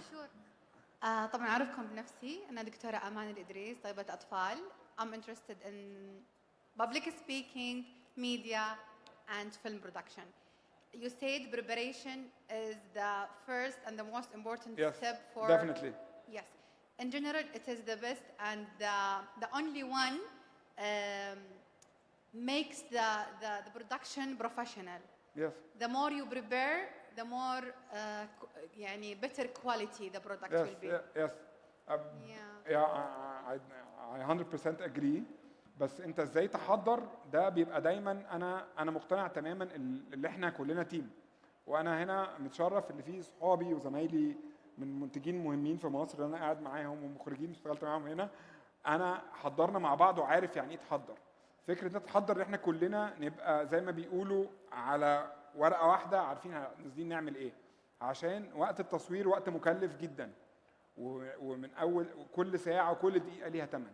فانت ازاي تحضر؟ نقرا السكريبت كويس جدا، نقعد كل الاقسام مع بعض، نبقى بنتفق اللي احنا معينين، مختارين الاماكن، مختارين اللبس من اكبر تفصيله لاصغر تفصيله احنا مختارينها، بالذات في الدراما. وانا خلوني هنا اتكلم اكتر على فكره الافلام وازاي انت بتحضر وانت بتعمل فيلم. تقعد مع المخرج، نقعد مع المنتج الفني، نقعد مع الابطال، مع مهندس الديكور، مع الستايلست، نقعد كلنا نبقى محضرين كويس جدا جدا جدا قبل ما نروح. الريكي مهم جدا، السكاوتنج اللي قبل الريكي اللي هو فكره انت ندور على الاماكن ده مهم جدا. بص في فرق بين الريكي والسكاوتنج. الريكي اللي انت بتختار في الاول الاماكن، اوكي، ده السكاوتنج سوري، ده في الاول بتختار بتسكاوت، بتدور على الاماكن، بعد كده بنبتدي نشوف الاماكن دي تنفع انتاجيا، تنفع مع كل الاقسام. مثلا المكان اللي اخترناه ده جنب مصنع ينفع ولا لا، فهي دي مرحله قبلها. ففكره التحضير والمعاينات وقرايه السكريبت واللي احنا متفقين على كل ديتيلز ده اهم شيء يتعمل قبل ما نبتدي. مثلا انا بحب الصوره دي جدا، والصوره دي كان اعلان انا لسه مصوره، كنا بنعمل اعلان في ليبتون في استاد القاهره. فكان فكره هنا التحضير، فكره اللي احنا طيب انا الشوط ده ما كانش في البورد والشوط ده مش هينزل، بس هو فكره ان انا عايز اصور حاجه في الاستاد انا حسيتها قبل كده، فكره الشماريخ وفكره الناس اللي بتمسك العاب نار وكده. طيب اللي حصل اللي انا قلت لهم يا جماعه بس انا كل اللي عايز شماريخ وعايز واحد بالتيشيرت عايز اخد شوط كده، كنت حاسه يعني حاجه حلمت بيها وحبيت انفذها، فكنت محظوظ اللي انا عرفت اعمل ده. طيب كن معظم الناس بتسال احنا خلاص حضرنا الحاجه بتاعتنا وبدانا التصوير، انت كمدير تصوير ايه الحاجه اللي يكون دايما في دماغك طول ما انت بتعمل شوتنج للفيلم او هقول الاعلان؟ مثال غريب جدا وبسيط قوي، هو ليه مدير التصوير اسمه مدير التصوير؟ ليه دايركتور اوف فوتوغرافي؟ ليه مش اسمه مدير المونتاج مع ان هو المونتير بتاع الفيلم؟ ليه كلمه مدير بتتحط؟ عشان انت وانت بتصور لازم بتفكر كويس قوي في انجاز اليوم انتاجيا، في اللي انت حققت كل المطلوب منك من المخرج ومن طلباته ومن الرؤيه اللي انتم متفقين عليها. فانت ازاي تدير؟ انت اكتر واحد عندك تحت ايدك ناس كتير جدا في اقسام كتير جدا مالهاش دعوه ببعض، من اول الكاميرا، اضاءه، الجريب، الديكور بنحركه، كل الحاجات دي كلها. فانت فكره انت ازاي تدير المجموعه دي حاجه مهمه جدا. فانت لازم تبقى في التصوير محدد تماما. هرجع اقول فكره ان انت الوقت في التصوير دايما مش الوقت اللي انت تفكر فيه، انت خلاص فكرت قبل ما تنزل.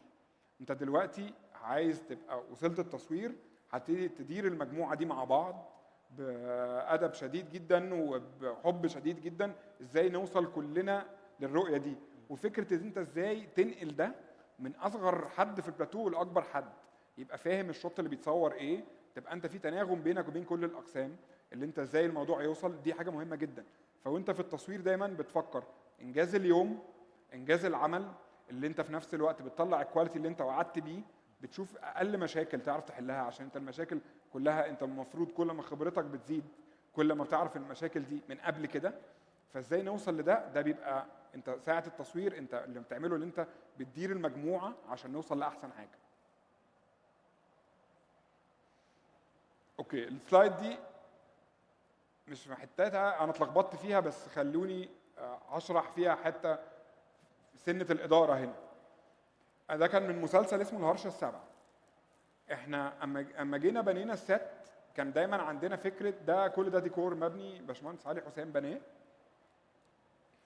كان عندي انا وكريم الشناوي رؤيه اللي هو احنا عايزين نبين الراجل ده عايش في لوفت مش موجود خالص في حته بعيده في مصر، والدنيا وهي ومراته قاعده هنا في دنيا كئيبه خالص. كل ده معمول كست. انت ازاي احطك انت في المشاعر دي باقل الامكانيات، وفي نفس الوقت بحاجه تبقى انت مفكر فيها من البراكتيكالز. فهنا ابتدينا نزرع فكره الاضاءه اللي موجوده اون سيت ايه، زي ما انتم شايفين فوق البراكتيكالز اللي موجوده، الاباجوره اللي منوره، النور اللي طالع، واللعبه اللي ورا دي اللي انا هقولها قدام في السلايد ازاي تعمل انت الفليرز دي. طيب احنا دايما في سؤال عندنا، احنا خلاص بنصور الفيلم او الاعلان، في دايما مرحله ما بعد التصوير او بنقول عليها البوست برودكشن. كنا حابين نسمع من حضرتك ايه اللي بيحصل بعد التصوير في البوست برودكشن. اوكي، احنا من بعد التكنولوجي اللي حصلت في الكاميرات نقدر نقول ان التصوير بيحصل 60% اون سيت، 40% في اوضه الجريدنج. الكلام ده كله في حاجه شائعه جدا، اللي هو كل حاجه وي جونا فيكس ات ان بوست، هنظبطها في البوست، هنصلحها في الالوان. احنا رايحين في الاخر عند كولرست، فنان عايز يعمل شغله، بس في نفس الوقت مش رايحين عند ساحر مش هيعرف يقلب اللي انت عملته لحاجه ثانيه. لازم في الاول يبقى في كوميونيكيشن كبيره جدا جدا بينك وبينه، مفهمه طبيعه المشروع، الصوره اللي انت عايز توصل لها تبقى عامله ازاي، كل الديتيلز من اول الكودكس اللي هتختاره، الرو اللي هتشتغل بيه، السايز بتاع الفايل، كل حاجه، الانفلوب، الفريم لاين، كل الكلام ده لازم يبقى الناس في البوست عارفه انت رايح فين، عشان لازم كلنا نبقى موجودين على نفس اللاين. ففكره اللي انا صورت خلاص انا ماليش دعوه بالمشروع، هنروح المونتاج نشوف ايه اللي هيحصل، لا، هو ده ولا مفيد ليا ولا مفيد للمخرج. يعني حتى في مخرجين كتير، في نوع من المخرجين اللي هو هنصور ماتيريال ونروح المونتاج، وفي مخرجين اللي هو لا، كل انجل وكل كات انا عارف هتركب فين. دي مدرسه ودي مدرسه، بس انا مدرستي دايما فكره ان احنا نبقى محددين من الاول احنا هنعمل ايه، محددين من الاول الالوان رايحه ازاي. دلوقتي احنا مثلا في سوني عامله لنا حاجه حلوه جدا، فكره ان انت بتمبلمنت، بتحط اليو تيز بتاعتك عندك. اللوك اب تيبلز حاجه مهمه جدا. اللوك اب تيبلز اللي هو شكل الصوره انت بتعمله قبل ما تصور، بتعمل تيست كتير جدا، بتختار الموضوع زي ما هو عايز، وفي الاخر بتمبلمنت اللوك اب تيبل دي على الكاميرا، وفي الاخر نشوفها تبقى عامله ازاي. طيب دي عملناها. اوكي لسه. طب كنا حابين نعرف، احنا هنتخيل نفسنا في سيت دلوقتي، كنا حابين نعرف مين التيمز اللي انت بتتعامل معاها، يعني المخرجين كل واحد بيعمل ايه؟ انا شايف دايما اللي انت في فكره لغه لاي مشروع. يعني ايه؟ يعني دلوقتي احنا بنعمل مشروع كلنا لازم يبقى عندنا نفس اللغه اللي بنتكلم بيها، اللي احنا شايفين السكريبت مع بعض، الحاله نفسها منقوله لي من مخرج ومنقوله لي من كل اللي حوالينا، ازاي تدخل الناس دي في الحاله دي كلها، ده مهم جدا. ولازم يبقى في تناسق تام بين مهندس الديكور ومصمم الملابس مع مدير التصوير. عشان توصل لده لازم يبقى في قعدات في الاول، لازم يبقى في تستات في الاول، زي ما قلنا التحضير التحضير التحضير التحضير. وعشان انا في غلطه، مش غلطه، هي في حاجه شائعه اللي هو يلا من الشغلانه دي للشغلانه دي، للفيلم ده للفيلم ده، وما تحضرش. صدقني انت هنا هتبقى ما بتسابقش حد، انت هنا هتبقى واقف في مكانك ومش عارف تعمل ده. فازاي تخلق فن، ازاي تعمل حاجه كلنا متفقين عليها؟ لازم يبقى كلنا من اول دقيقه عارفين اللغه اللي بيننا عامله ازاي، عارفين ازاي هنكريت ده من كل الاقسام. انا مثلا سكر ده بالنسبه لي كان مثال حي جدا لفكره اللي احنا يبقى عندنا لغه مع بعض كلنا. انا هنا كان معايا ارت دايركتور ومعايا مخرج تامر مهدي طبعا، وستايل والوردروب ديزاينر كان منى تونسي، كان برضو علي حسام. احنا هنا ازاي نقول فكره كان يا مكان وانس ابون ا تايم، ازاي نخلق عالم جديد من الاول خالص بلبسه بالوانه بشمسه بكل الكلام. هنا كنا بنصور في الست ده كل ده ديكور الشارع ده، ازاي فكره انت تخلق شمس، ازاي تخلق فكره انت تخلق النور يبقى عامل كده ازاي، المكان ده، اللبس بتاع الولاد، حتى الدرجات اللي في اي تي شيرت ولا في اي قميص في اي حته، كل ده انت مختاره. ده لغه بتعملها انت ومهندس الديكور والمخرج، وكلنا نبقى مع بعض شايفين الباليت. كان دايما في سؤال بيتسال لي، فكره انت بتجيب الريفرنس منين؟ الريفرنس حاجه انت ممكن تجيبها من اي رسمه موجوده. انا مع نفسي مثلا انا بحب جدا اتفرج على الفوتوغرافيا، انا شايف الفوتوغرافيا بالنسبه لنا هو المرجع الاساسي لينا كلنا. الصور الفوتوغرافيا القديمه الجديده اللي هي ملهاش، الفوتوغرافيا حاجه ملهاش وقت، بتتفرج عليها وبتاخد منها فكره ايه ده، اللون ده مع اللون ده شكله حلو، ايه ده الشمس هنا شكلها كويس. ازاي تخلق ده وازاي توري صورتك للناس وفي الاخر تشتغل انت مع فريق عشان يحقق لك ده. ده بالنسبه لي كانت دي من يعني ده كانت من احلى الكواليس ومن احلى التجارب اللي حصلت في حياتي، اللي احنا نعمل سكر. وان شاء الله الجزء الثاني هيبقى في مهرجان البحر الاحمر السنه دي ان شاء الله. ده خبر اكسكلوسيف للمهرجان. دي صور ليها ده كان صور لسكر، ازاي كل ده سيتس، كل دي ديكورات، كل دي حاجات بالاتفاق مع بعض مع كل الاقسام. انا ما كانش ينفع لوحدي انور كده والحيطه ما فيهاش التكتشر ده، ما كانش ينفع احنا عاملين كده واللبس يبقى شكله مختلف. ازاي نعمل ده كان الموضوع كله. فالحمد لله توفقنا فيه، وان شاء الله اللي جاي احسن.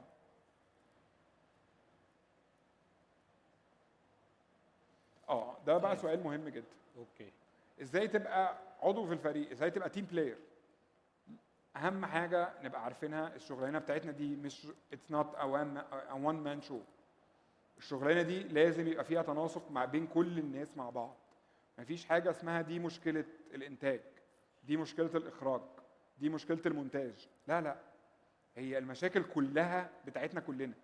احنا لازم تبقى انت قلبك على كل قسم، قلبك على قسم الصوت، قلبك على قسم الديكور، قلبك على قسم اللبس. انت في الاخر دي صورتك، وده فيلمكم كلكم. الفيلم ده يمتلكه المخرج ويمتلكه اصغر حد اشتغل في الفيلم. هي دي حلاوتها، دي حلاوه الرحله نفسها بتاعه الفيلم. فازاي تبقى ده؟ لازم يبقى قلبك على كل حد فيهم، لازم تبقى كل قسم بتشوف ايه مشاكله وبتحاول تحلها. لذلك المره الثانيه هو قولها، فكره ان انت هنا مدير التصوير، عشان زي ما بيقولوا فكره المنتج الفني. مصطلح المنتج الفني ده ما حدش بيبص له بصه جامده، لا هو الفني عشان هو الراجل ده معاك في كل العناصر الفنيه اللي في الفيلم. فلازم يبقى في حوار بينك وبين المنتج الفني وبين الارت دايركتور اللي هو بيبقى المهندس الديكور، اللي هو ما بيبقاش اسمه مهندس ديكور، هو اسمه البرودكشن ديزاينر. هي ديزاينز البرودكشن. ده بالنسبه لك يبقى دي مرحله كلنا بنتكلم فيها مع بعض عشان في الاخر نوصل لده. فكره هاو تو بي ا تيم بلاير دي اهم حاجه. عينك دايما على الناس كلها، بتحاول تخلق جو من الناس كلها تبقى مبسوطه فيه، اللي احنا كلنا مركزين جدا وعارفين المشروع هيمشي عامل ازاي وشايفين الرؤيه العامه للمشروع تبقى عامله ازاي. ده المهم جدا تعمله. ففكره ان انت تيم بلاير دي اهم حاجه. طيب كل لوكيشن ليه التشالنج بتاعته. انت لما بتخش اي لوكيشن ازاي بتشوف الاضاءه اللي فيه عامله ازاي بتفكر هنور اللوكيشن ده ازاي؟ تعالوا نتكلم بصراحه شديده زي ما بيقول. ساعات كتير جدا انت بتبقى مطلوب منك انت تصور في اماكن ريل. يعني انا دلوقتي جيت طلب مني ان انا اصور في القاعه هنا وعايز اعمل مشهد فيها. اول حاجه بتخش تسال نفسك سؤال، هي متنوره ازاي؟ هي مصادرها فين؟ هو ايه اللي انا ممكن اعمله عشان ابتدي اغير المود؟ لو حتى جينا خدنا شباك ولا خدنا ده مثلا المشهد ده كان في الهرشه السابعه برضو. انا هوريكم نفس الشوت انا منوره مرتين باحاسيس مختلفه جدا للابطال. هم الابطال هنا مبسوطين والحياه كويسه بينهم. انا شايف هو بس الالوان مش مظبوطه قوي اللي احنا يمكن باعتينها او المعروضه على الشاشه. كان النور داخل اللي هو شمس داخله خفيفه جدا بنور مختلف جدا. انا قريت اللي هو لما تبقى انت سعيد في البيت كده وفاتح، ممكن تبقى النور داخل نور ازرق كده، تحس السماء لونها ازرق وشادوهات قليله، نسبه الشادو نفسه بيبقى سوفت، بيبقى مش عامل كده. هنا مثلا هتحس النور داخل حر جدا، انت محسس الناس بحراره جدا، محسس الناس بلحظه بعيده جدا. الخيالات هنا قاسيه شويه فبتخلي الموضوع عندك مختلف. فانت ازاي نفس الانجل نفس المكان نفس الممثلين ازاي تخلق ده اللي بيخليك تقراه اول ما بتخش. انت بتخش ايه ده؟ انا عندي شباك واحد بس وعندي اباجوره واحده، انا ممكن ازود استاذن الارض ديبارتمنت اللي هي تيجي تزود لي حته ثانيه تبقى موجوده. طيب انا كل دي معطيات انت بتقرا بيها المكان وتبتدي من ساعتها تمبلمنت، تزرع الاماكن الانوار تبقى فين، وعن طريقها انت تبتدي تغير ده. فده كله مش هيحصل لوحدك. احنا زي ما قلت احنا شغلانه تيم، بس انت في نفس الوقت عندك الفيجن موجوده عامله ازاي. فانت الموضوع جه في دماغك ونقلت السكريبت، انت ترجمت سكريبت من كتابه لنور. فانت ازاي تخلي ده بقى دي هنا التشالنج. ازاي تقرا المكان وانت داخل. اسال نفسك، دايما بقول اسال نفسك سؤالين: فين المصدر؟ فين المصدر اللي هنا؟ وات اف، ايه اللي يحصل لو ده اتطفى؟ ايه اللي يحصل ده لو مش موجود؟ اسال نفسك السؤالين دول. واحنا كمان في مدينه مثلا زي دبي، الرياض، المدن اللي هي متنوره بشكل حلو جدا. انت لو انت ماشي في الشارع وابتديت تبص على الاماكن وانت بتصور مثلا لونج لشارع، ابتدي بص على المحلات، الوانها، نور الشارع عامل ازاي، الحاجات اللي موجوده ايه. ايه اللي تقدر تستغله معاك وايه اللي انت محتاج تزوده. يعني احنا زي ما قلت احنا محظوظين ان في كاميرات دلوقتي بقت الحساسيه بتاعتها عاليه جدا، اللي هي بتشوف النور كله. انت مش هينفع تزرع الاضاءه من الاول غير في البلاتو. الاماكن التانية انت عايز تقرا ايه اللي موجود وتشوف انت هتوظفه ازاي، من ازاي تنوره وازاي تطفيه. يعني روبرت ريتشاردسون صور لايف اوف باي 5 تايمز اوسكار وينر، قال كلمه حلوه قوي، قال لك the best lamp the lamp you take off. احلى لمبه اللمبه اللي انت بتطفيها. فانت ممكن تخش مكان كبير جدا متنور جدا وتطفي اللمبات ويبقى شكله حلو. فانت ازاي تقرا المكان وتبتدي توظفه اللي تخليه يساعدك في السكريبت بتاعك ازاي يطلع. ده مثلا كان مكان ترزي، احنا محتاجين، ده كان ست كومبليت ست. ازاي ايه اللي هيبقى موجود فيه؟ فكرت اللي هو الراجل ده هيبقى عنده اباجوره، طلبت يبقى موجود اباجوره، طلبت يبقى فيه نور موجود منور الحته اللي فوق، والنور اللي بره الليل مدخل هالو بسيط جدا وفي ريفلكشن بسيط بتاع لمبه شارع موجوده. انا بالنسبه لي ده انا ابتديت ازرع المكان، قريت المكان عامل ازاي. لو انت رحت الترزي ولا رحت الخياط، يعني رحت الخياط وعايز تشوف المكان عامل ازاي، هتلاقي بينور حته عشان يشوف الناس، بينور اباجوره عشان يشوف ده. انت ازاي تزرع وتبقى ريل. دلوقتي الفاشن زي ما بيقولوا الموضه في العالم، الترند things to look real، الحكايه تبان طبيعيه. التصوير زيه زي اللبس، زيه زي اي موضه، الموضه بتاعتها الفتره دي وهتكمل، ازاي الحكايه تبان ريل. فانت ازاي تحقق ده؟ احنا محظوظين اللي احنا فيه كاميرات تعرف تشوف النور بتاعنا، بس زي ما اقدر اقول الشطاره هنا اللي انت ازاي تزرع الحاجات في الاماكن الصح. ففكره النور هاو تو امبلمنت اماكن الاضاءه دي اهم حاجه. انت بتخش المكان تقراه وتبتدي توزيعك للاضاءه هو المهم، توزيعك للاضاءه اللي موجوده غير اضاءه اللي معاك انت. انا عارف ان احنا كلنا كمديرين تصوير معانا سكاي بانلز كبيره، معانا دينوز، معانا لمبات تبقى عايز تستخدمها. لا ده فخ، اوعى تقع فيه. الصح اللي انت تستغل اللي موجود وعلى اساسه تبتدي تقوي باللي مش موجود. عشان كده دايما بقول في الورك شوب هنا ازاي انت تمبلمنت، ازاي تزرع الاضاءه اللي موجوده الريل لو عايز تقويها لاسباب تكنيكال مش باينه، اللي هي حاجه بقت صعبه شويه، او اللي انت مثلا عندك سلو موشن، عندك حاجه تكنيكلي مختلفه. ازاي توزع ده؟ هنا ده السؤال وهنا ده دورك. بس ازاي انت تقرا المكان وازاي تحققه، هو ده المطلوب وده الصعب جدا. طيب دايما قبل اي مشهد كده انا ساعات كمشاهد ببقى قاعد بتفرج على فيلم، بلاقي مره المخرج خد كلوز من حته، بعدين خد شوت من حته تانية. انت ازاي بتبني المشهد في دماغك قبل ما تخش تصوره؟ يعني بتحدد ازاي؟ هو في كلمه انا سمعتها مهمه جدا، اللي هو انت المونتاج والاديتنج ده من اهم النقط، من اهم الحتت اللي بتوصل لها. انت لازم وانت بتصور تبقى بتمنتج في دماغك، تبقى عارف الكات منين لمنين، عشان وانت في المونتاج تخرج. المونتاج هو مونتاج اثناء التصوير واخراج اثناء المونتاج، انت بتعكسها. انت يعني لازم تقدر ان انت بتمنتج الفيلم في دماغك، لازم تبقى انت والمخرج قاعدين وعارفين القطعه منين لمنين وعارف كل ده. عشان مثلا انا بنور صاله كبيره جدا وانا عندي في الاخر هو كلوز اب، او عارف اللي هو هيقطع من ده للشوط اللي هناك ده، لازم ابقى عارف ايه قبل ايه بعد ايه.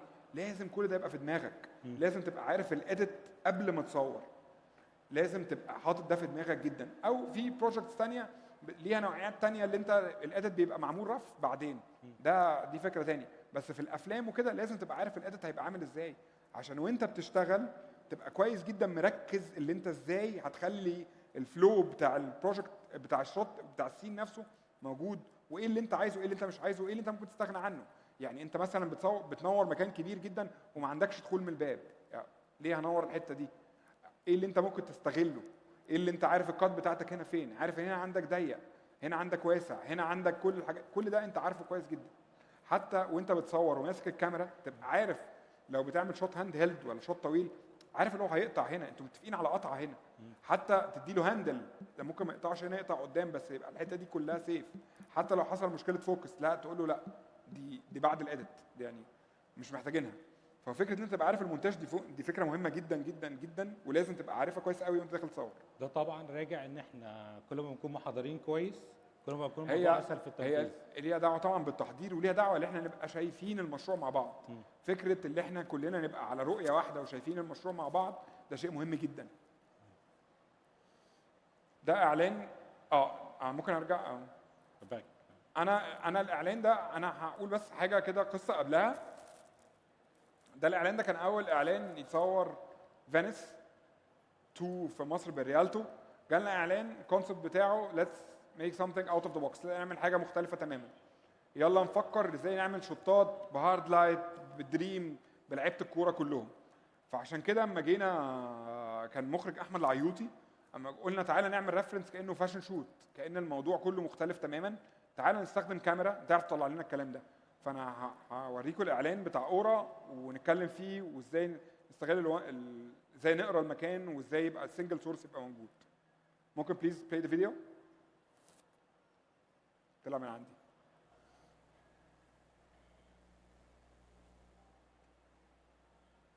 هنا فكره الشادو اللي انا استخدمت الشادو يبقى موجود واحد بس نبقى متفقين عليه.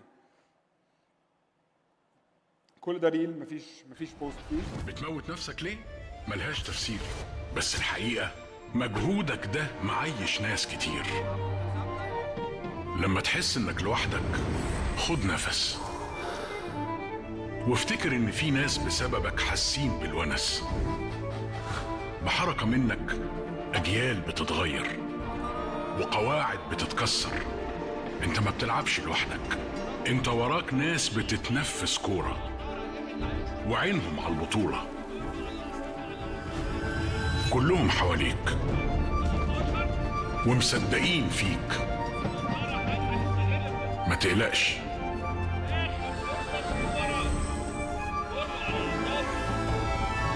ده مكسب واحد ممكن يفرح 100 مليون واحد. رفع العلم ده إحساس ما يتوصفش. إحنا روحنا في رفع اسم بلدنا، عشان كده أورا في ظهر منتخبنا.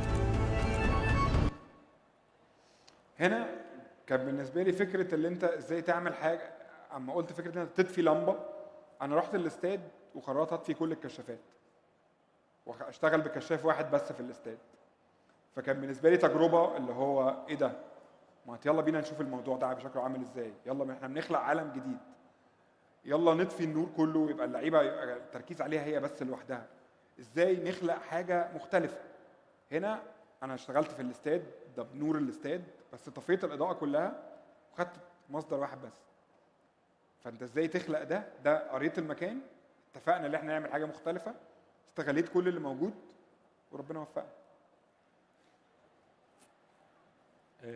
طيب دلوقتي معظم الناس في بدايتها ما بتبقاش عندها المعدات الكتير او الاضاءه اللي تقدر تعمل بيها مشهد دراما او اي مشهد كويس. ازاي احنا نقدر نوصل لصوره دراميه باقل المعدات اللي موجوده عندنا؟ طيب تعالى هنا نسال نفسنا سؤال دايما بساله اول ما اخش اي ست، اللي هو ايه المصادر وكده. لا، الموضوع ابسط من كده. انت دلوقتي الكاميرات بقت نور الموبايل بيعمل لك مصدر، العربيات اللي معديه في الشارع مصدر، اي لمبه صغيره موجوده ده مصدر.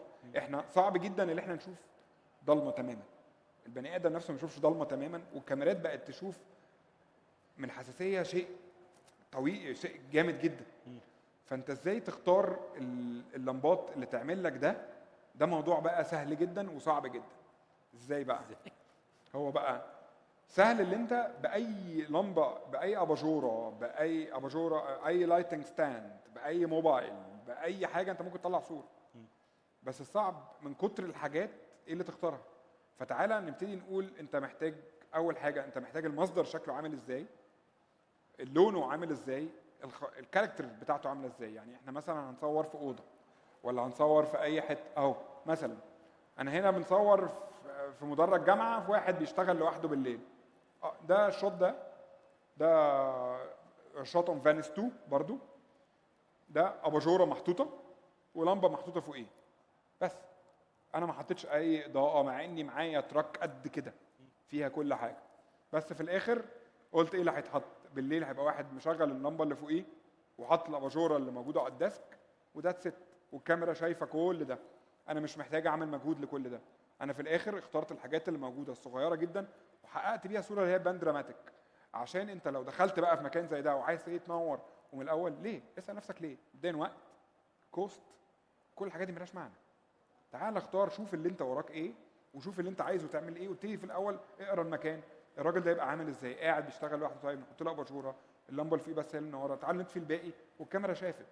فدايما هرجع اقول فكره ان احنا محظوظين اللي احنا بنشتغل بكاميرات بتشوف في الضلمه زي ما بيقولوا، وفي نفس الوقت انت بتستغل الحاجات اللي موجوده معاك اللي مينيمال جدا اللي انت تكريت بيها صوره سينمائيه، عشان هي دي الموضه مش الموضه، هو ده اللي جاي خلاص في الدنيا. بعد اما الناس ابتدت تصور بعد ما كواليتي الموبايلز بقت عامله كده، بعد ما كواليتي اي كاميرا بقت عامله كده، خلاص الجيل اللي طالع جديد قوي، الجيل اللي طالع جديد كله عارف اللي هو بيشوف الحتت دي مش زي زمان. ده فكره هنا اختيار التوقيت. انا هنا بصور في كهف في المقطم، الشمس بتخش في وقت واحد بس. انا لو دخلت في فكره ان انا عايز ابتدي انور من الاول وكده، ده هتبقى هنخش بقى في شغلانه رهيبه. فاخترت اللي هو عايز الوقت اللي هي الشمس نازله فيه عامله كده. قلت ساعتها اتكلمت مع الستايلست اللي احنا نختار اللبس يبقى ابيض عشان يرفلكت على وش الراجل اللي بيرقص بالتنوره. وفي الاخر الموضوع باين سهل. انت في الاخر دخلت المكان وقت المعاينه، وقت ما انا عايز اصوره، قريت النور هيبقى عامل ازاي، حطيت الكاميرا وصورت. الموضوع بسيط جدا. وده برضو احنا بنصور هنا في عماره كامله. انت عشان تنور العماره كلها هياخد منك وقت ومجهود رهيب. كل اللي عملته اللي انا في الاخر في الدور الارضي حطيت نور شمس داخل، وخليت كل الناس قدام البيوت قدام الشقق بتاعتهم ينوروا النور ابيض. فغيرت النور الاصفر بنور ابيض عشان نعمل كونتراست من الازرق اللي موجود للغايه الاحمر الموجود تحت. فانت ازاي تخلق ده باقل حاجه؟ يعني الشوت ده عشان يتنور الناس تقول لك هنوره في ساعه في ساعتين، لا هو خد مني 5 دقائق. انا حطيت لمبه نورت الحته اللي تحت، الناس يا جماعه بعد اذنكم في المعاينه انا عايز اللمبات تبقى نيون بيضه اللي محطوطه قدام المكان. ما كلفتش نفسي ولا كلفت الانتاج ولا كلفت البرودكشن ولا كلفت اي حد، وفي الاخر عملت شوت بتهيألي شكله يعني كان مرضي نوعا ما. طيب في كل لوكيشن بيبقى فيه مود مختلف، انت ازاي بتختار الاضاءه لكل لوكيشن؟ هو هنا هو فكره انت ازاي تتحكم في الوشوش. الناس دايما تقعد تسال انا لما اجي انور وش يطلع عامل ازاي. تعالوا نتفق اللي احنا هقول حاجتين عكس بعض تماما، بس يعني people in the cinema will relate. انت دلوقتي بتصور ستار، الناس عايزه تشوف وشه وعايزين يشوف الاضاءه عليه شكله عامل ازاي، وفي نفس الوقت انت عايز تكريت مود للكاركتر بتاعتك عامله ازاي. فانت هنا بتختار على حسب المشهد عايز تتعامل مع الوش ازاي، وفي نفس الوقت تبقى عامل في حسبتك اللي انت مش جايب ستار كبير وعايز تطلعه سلوات. انت لا، انت عايز ستار عايز الناس تشوفه وتشوف تفاصيله، بس هو مش طول الوقت منور. هو في اوقات ليه في موده نفسه يبقى عايز يبقى في ظل، في موده نفسه تبقى شايفه سلوات. يعني مثلا ده مشهد كان في الهرشه السبعه، كان فرح علي واسماء، المفروض في مومنت حلوه جدا بينهم، فانا شايف اللي هم النور على وشهم يبقى كويس جدا وهم دير برايت والحياه بينهم كويسه جدا. في نفس الوقت امينه خليل وشاهين عندهم مشكله، فحسيت ان هم هيبقوا بره النور شويه. رسمت النور اللي هو يبقى في الفرح على الشجر بس، وخدت الاثنين كاركترز بتوعي بعيد عن النور، واخدين الريفلكتد لامينه والسيلوات لشاهين. الكاميرا خلتني هنا اعرف اشوف في الغامق التفاصيل، بس في نفس الوقت الوشوش المنوره الفرحانه بقت موجوده في النور. فانت ازاي ترسم ده من ده لده؟ هو هنا التشالنج. ده دورك انت كمدير تصوير، انت مش جاي تنور وش بطريقه حلوه، ده في نوع من المشاريع، بس في نفس الوقت انت جاي تخلي كل كاركتر ترسم له السيكولوجيه بتاعته ازاي في خلال الشوت. ده عايزينه يبقى سلوات المره دي، المره الجايه هيبقى منور. هو امتى وفين دي بتاعتك انت والمخرج، لازم تتكلموا فيها، لازم وانتوا بتحضروا تتكلموا فيها. تمام جدا. هنا مثلا كانت في الاستاد، ده هتكلم عليه في الدايناميك رينج اكتر اما نوصل لحته التكنيكال. انا عارف كله عايز يروح للتكنيكال بارت، فلازم جامب تو تكنيكال. دي كلها فريمز مختلفه، انت ازاي هتعمل كده. طيب دي لعبه كده بحب العبها قوي، فكره الداي فور نايت. المشهد ده اللي انتوا شايفينه ليل، انا مصوره الساعه 12 الظهر وقلبته اللي هو يبان ليل. هو هنا كان السؤال واحنا بنصور، انا عندي بصور في جبل والجبل ده محتاج يتنور، ففكره ان انا انوره كله هياخد وقت رهيب جدا. ازاي اكرييت انه يوصل يبقى ليل الساعه 12 الظهر؟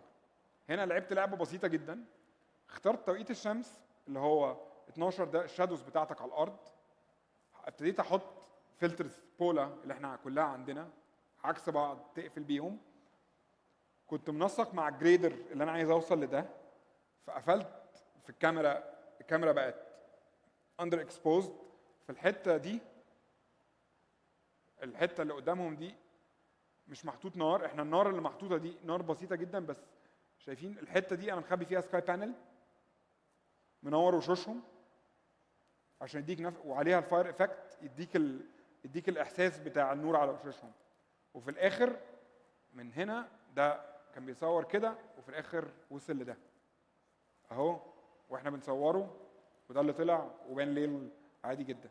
بس في نفس الوقت لو انا كنت دخلت مكان صخري جبلي كده بالليل وابتديت انور بونش وبتشاري بيكرز والاضاءه كتير، كان هياخد وقت طويل جدا، بس وفي نفس الوقت ما كانش هيوصل لي للكواليتي دي. فهي دي لعبه متفقين عليها من الاول، قررت العبها ونجحت، فانبسطت فيها بصراحه.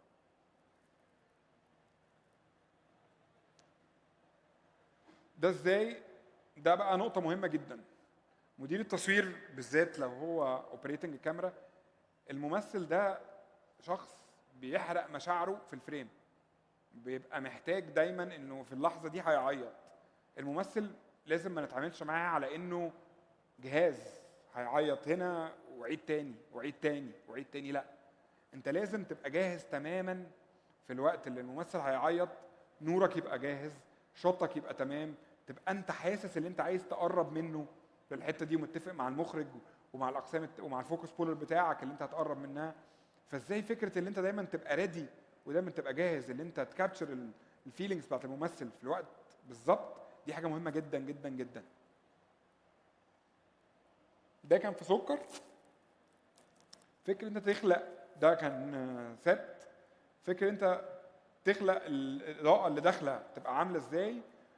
ده كان اغنيه انا في اخر التوك ان شاء الله هوريكم كل الاغاني ونشوفها ازاي تخلق مود من مفيش، انت زي حد في قبو المفروض في ضلمه وطاقه نور داخله عليه ومعاها مصدرها، ازاي كل ده تخلقه.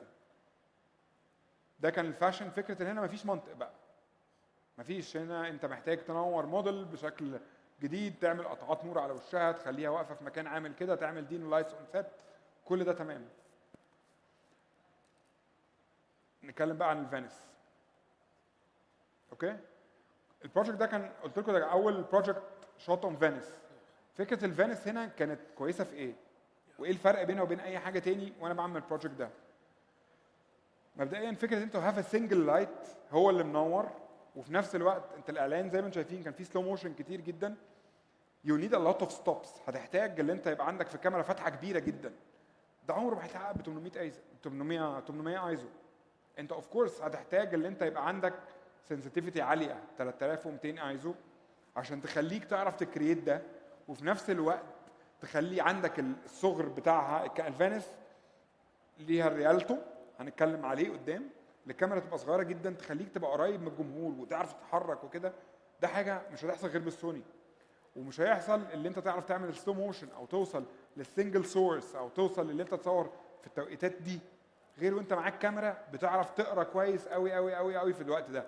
ففكره ان انا هنا اختيار الكاميرا او اختيار نوع الكاميرا في بروجكت زي ده مهمه جدا جدا ليها. هنا في الاعلان ده مثلا، الاعلان ده كله كان معمول 100 فريم.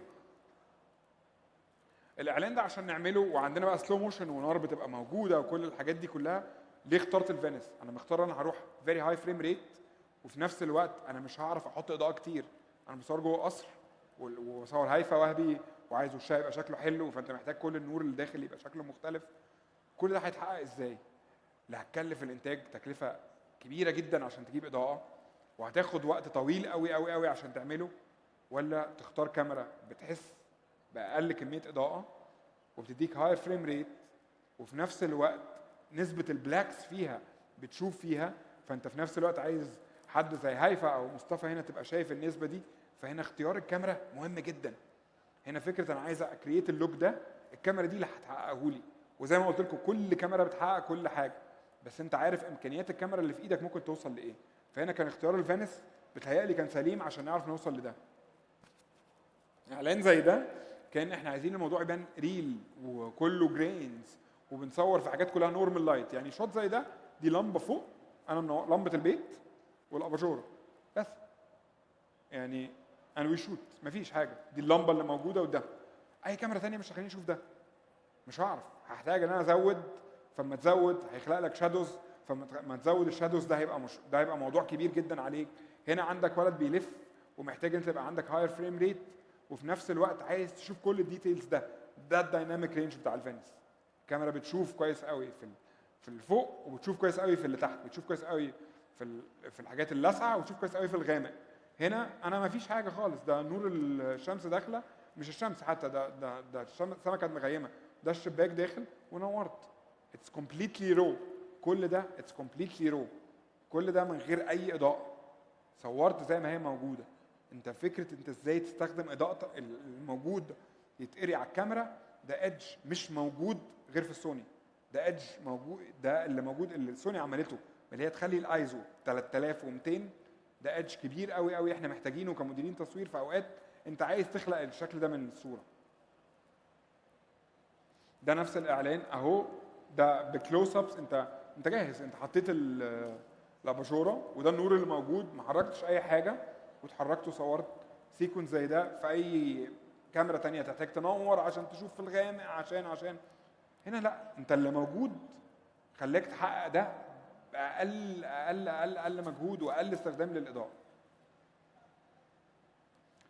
ده بقى الريالتو ده قصه كبيره جدا. احنا للاسف معناش هنا ريالتو، صح؟ لا مش معانا. المره الجايه يبقى معانا ان شاء الله، دي نتكلم فيها على الفينس. دلوقتي كل ما الكاميرا تبقى صغيره كل ما تديك حريه ان انت تعمل انجلز. كل ما الكاميرا كبيره وتقيله واماكنها واماكن اللي انت تجريبت فيها تحطها فيها بتاخد سبيس، كل مش هتديك انجلز. انت محتاج الكاميرا تبقى صغيره جدا عشان تحقق انجلز في عربيه، في ماتش، في ممثل، في حته ضيقه، في كل الحاجات دي. فينس عملت اللي هي الريالتو ده بنقسم الكاميرا، بتاخد الحته اللي قدام خالص راكب لها اللانس، بيبقى الموضوع قد كده زي البوكس، وبتتحرك فيه في اي حته. فانت بتخلق زوايا عمرك ما فكرت فيها، بتخلقها بمنتهى السهوله عشان ما عندكش الكاميرا الكلاسيك الكبيره اللي كانت موجوده زمان. اهو يعني تخيل انت كاميرتك في الاخر بقت قد كده، وفي نفس الوقت عندك كل الحاجات. اني كاميرا بقى اللي فيها السايز ده، انت في الاخر بتصور ليترلي حاجه قد كده، انت اللينس اكبر بالكاميرا بكتير. فانت عشان تحقق ده، تحقق انجلز، دي حريه كبيره جدا جدا جدا احنا بقينا نعرف نجيبها.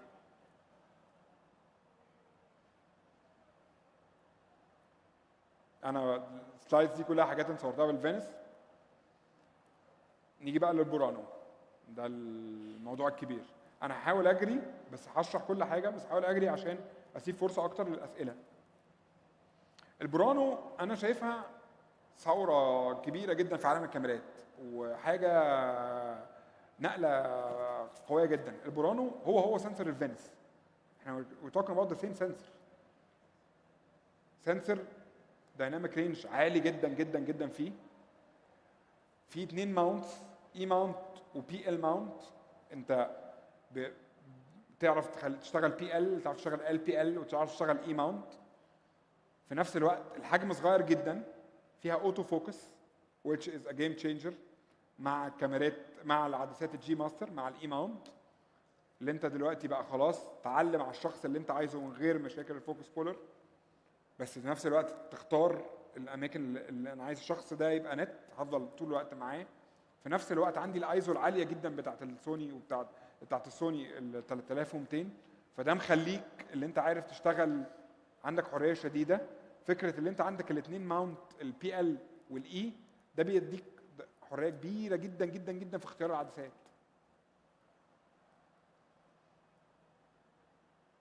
اوكي، فكره اللي هي صغيره والحجم بتاعها. هي كاميرا اهي، وانا عايز بصراحه ان انا اخلص عشان نبتدي نقف مع بعض بقى كلنا كده ونبص عليها واللي عايز يجي يسالني فيها ونبتدي نمسك الكاميرا ونشوفها. كاميرا صغيره جدا على كل الامكانيات دي، فاديتك حجم اللي هو يديك انجلز، واديتك سنسيتيفيتي اللي هي تخليك تشوف في ضلمه، اديتك كل الحاجات دي كلها في حجم قد كده. طب انت عايز ايه تاني؟ مفيش اي حاجه تاني انت محتاجها تاني. وفي نفس الوقت بتحقق لك فكره الفلاتر جواها، اللي انت بتختار الفلاتر بالارقام. ده شيء برضو بيخلي الموضوع سريع جدا.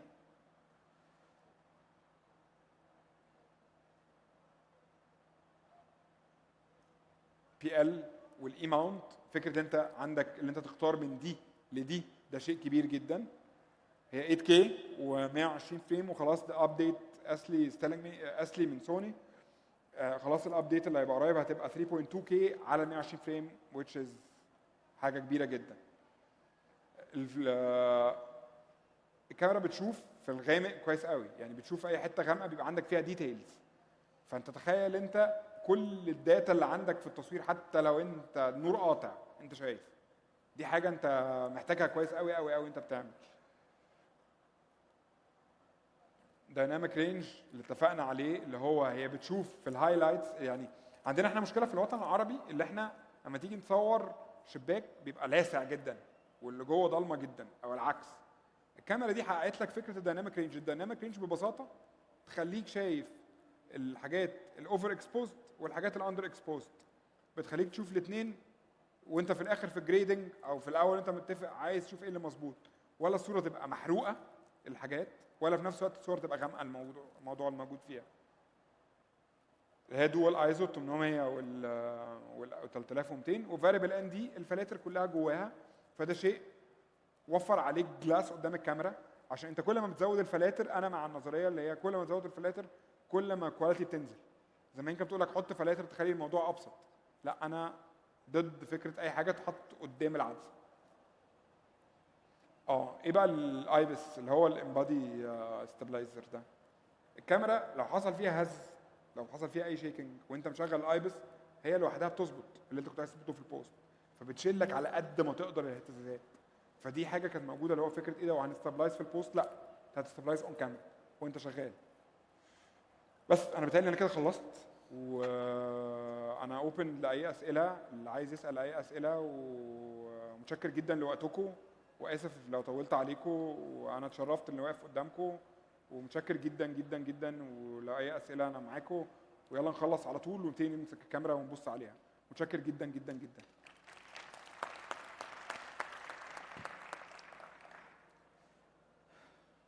اتفضل. مرحبا. مرحبا. النويز هو مشكلة كبيرة بواجهها أغلب المصورين بشكل عام.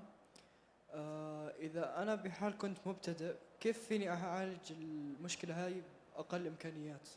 تعال نقول إيه النويز بيجي من إيه؟ النويز بيجي دايما اللي أنت تبقى عايز تشوف في الغامق، فتفتح على الآخر فيبقى عندك الجين ليفل بيعلى، فبتبتدي تشوف الجرينز. النويز ما بقاش موجود في الكاميرات دلوقتي، بقى في نويز ريدكشن موجود في كاميرات كتير جدا، وبقى النويز ريدكشن موجود في سوفت وير الجريدنج. وفي الكاميرا مثلا بايزو 3200 عمر صعب قوي يبقى عندك نويز. وانا هقول لك على خطه كده بسيطه خالص لموضوع النويز ده. لو حسيت في نويز اقفل العدسه، حتى لو صورتك غامقه شويه انت في البوست ممكن تطلع شويه، you can pull up وتحط noise reduction. بس what السوني is doing، السوني عاملاه اللي انت عندك فكره النويز بقت صعبه قوي تلاقيها. انت بعد 3200 انت عايز ايه؟ هتصور ايه تاني؟ هتصور حاجه جوه بالجسم، مفيش حاجه تانيه هتبان. فعشان كده دايما التريك هنا اللي انت just go for the light، خد اي مصدر وفي الاخر الجرينز هتروح. شكرا.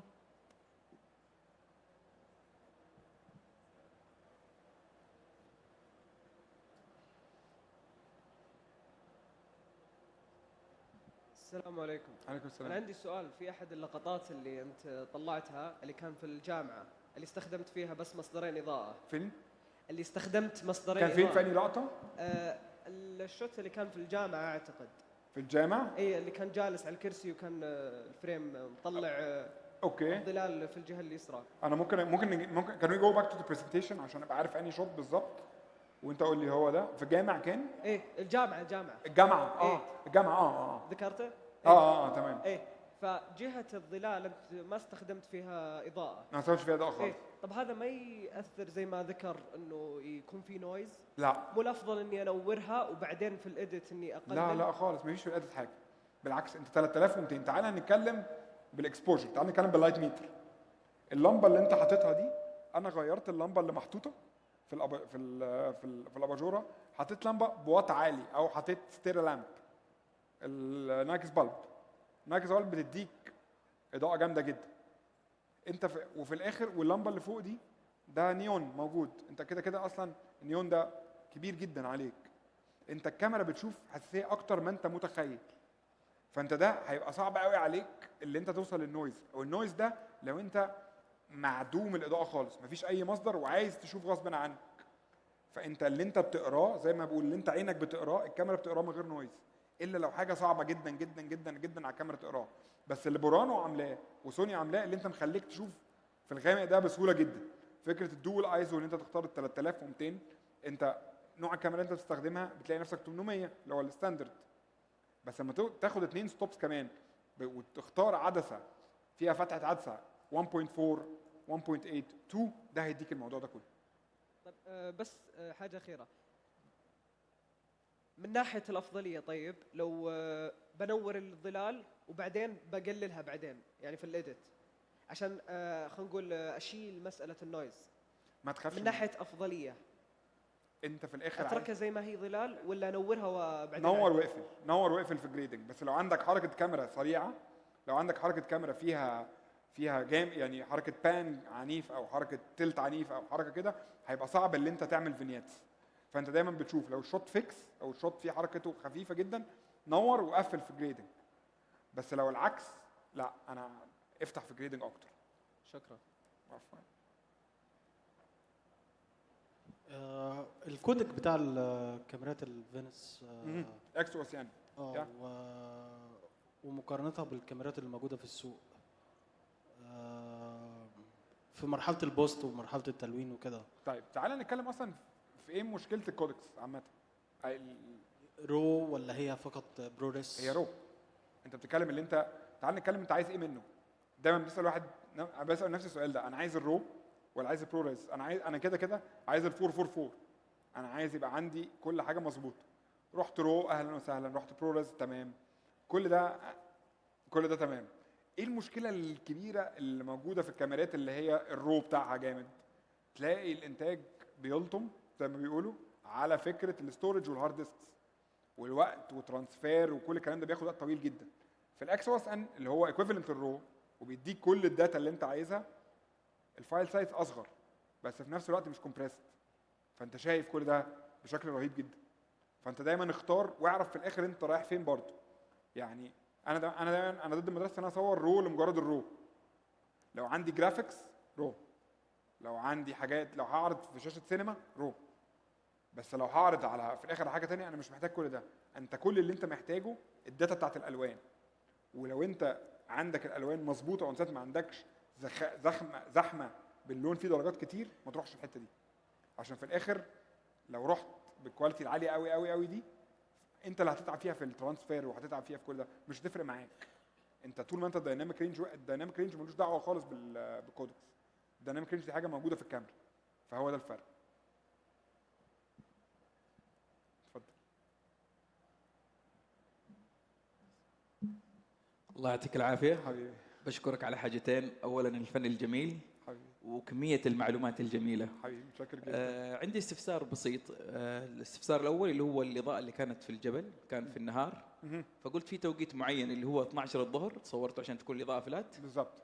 طيب كيف وزنت الاضاءه الاضافيه على الاشخاص؟ يعني هل قفلت انا حطيت السكاي بانل قريب قوي قوي قوي منهم. ايوه. اوكي. فالسكاي بانل لو احنا رجعنا له هوريك انا الفكره هنا. انا مش عارف احنا فين بس هجيبها لك عشان انا اهي. بص حضرتك السكاي بانل فين؟ السكاي بانل قريب جدا جدا، انا خبيته بالصخر ده. انا ضحكت على الناس وخبيت الصخر، فحطيت السكاي بانل هو اللي اداني النور اللي على وشهم عامل كده. وانت الساعه 12 الظهر نسبه الشادوز بتبقى نازله كده، لو انت استنيت لوقت عصاري عمر ما القمر هيعمل لك شادو طويل. فانت اختيارك هنا لفكره الشادو، لو خدت الشمس وهي كاسره شويه هتبقى داخل هنا في مشكله، عشان هيبقى عندك شادو طويل ده ما يتحققش بالقمر. انت الشادو كل ما يبقى قصير ويبقى هنا مثلا زي في وشهم كده، انت هتشوف الخيالات بتاعه الكرسي تحتيه، فانت واخد الخيال تحتيه وحاطط السكاي بانل قريبه جدا، فانت واخد منها كل اللون الاحمر اهو موجود. فهتلاقي حضرتك حتى في اللوج هنا النور الاحمر داخل عليهم هنا، وانا قافل الكاميرا جدا، فواخد كل ده داتا قليله جدا، وهو النور اللي كيكنج هنا، وفي سكاي بانل ثانيه مستخبيه جوه هنا. جميل. الاستفسار الثاني، اذا عندي مشهد حابب الاضاءه تكون على الشخص سوفت، بس المشكله العدسه واسعه، فكيف اعمل عليه اضاءه سوفت يعني تكون هو عليه والعدسه واسعه؟ بص انا دايما هلعب معاك لعبه بسيطه جدا. عشان تحقق السوفت بتحتاج دايما الديفيوزر يبقى بعيد عن المصدر. فانت لو انت عندك شوت واسع جدا وما عندكش مكان وعايز تعمل سوفت، خلي قدام المصدر بتاعك اي حاجه، ستاره، ديفيوزر، بس خلي في مسافه بين اللمبه وبين الديفيوزر. يعني ما تحطش اللمبه والديفيوزر كده، يعني ما تحطهمش قريبين. اكسب دايما المساحه، كل ما هتبعد الديفيوزر عن المصدر كل ما تبقى سوفت اكتر. فحاول اللي انت عندك حاجه وايد ابعد على قد ما تقدر المصدر بتاعك، وخلي الديفيوزر هو اللي منور. هي لعبه الستاره، كل ما تخلي الستاره بعيده كل ما تبقى ده اسهل. فعشان كده دايما انا برجح ان انت حط الديفيوزر ابعد 1.5 متر من اللمبه، ده اول ديفيوزر، وكل ما تزود كل ما الموضوع هيبقى اكتر. في حد يسال حاجه تاني؟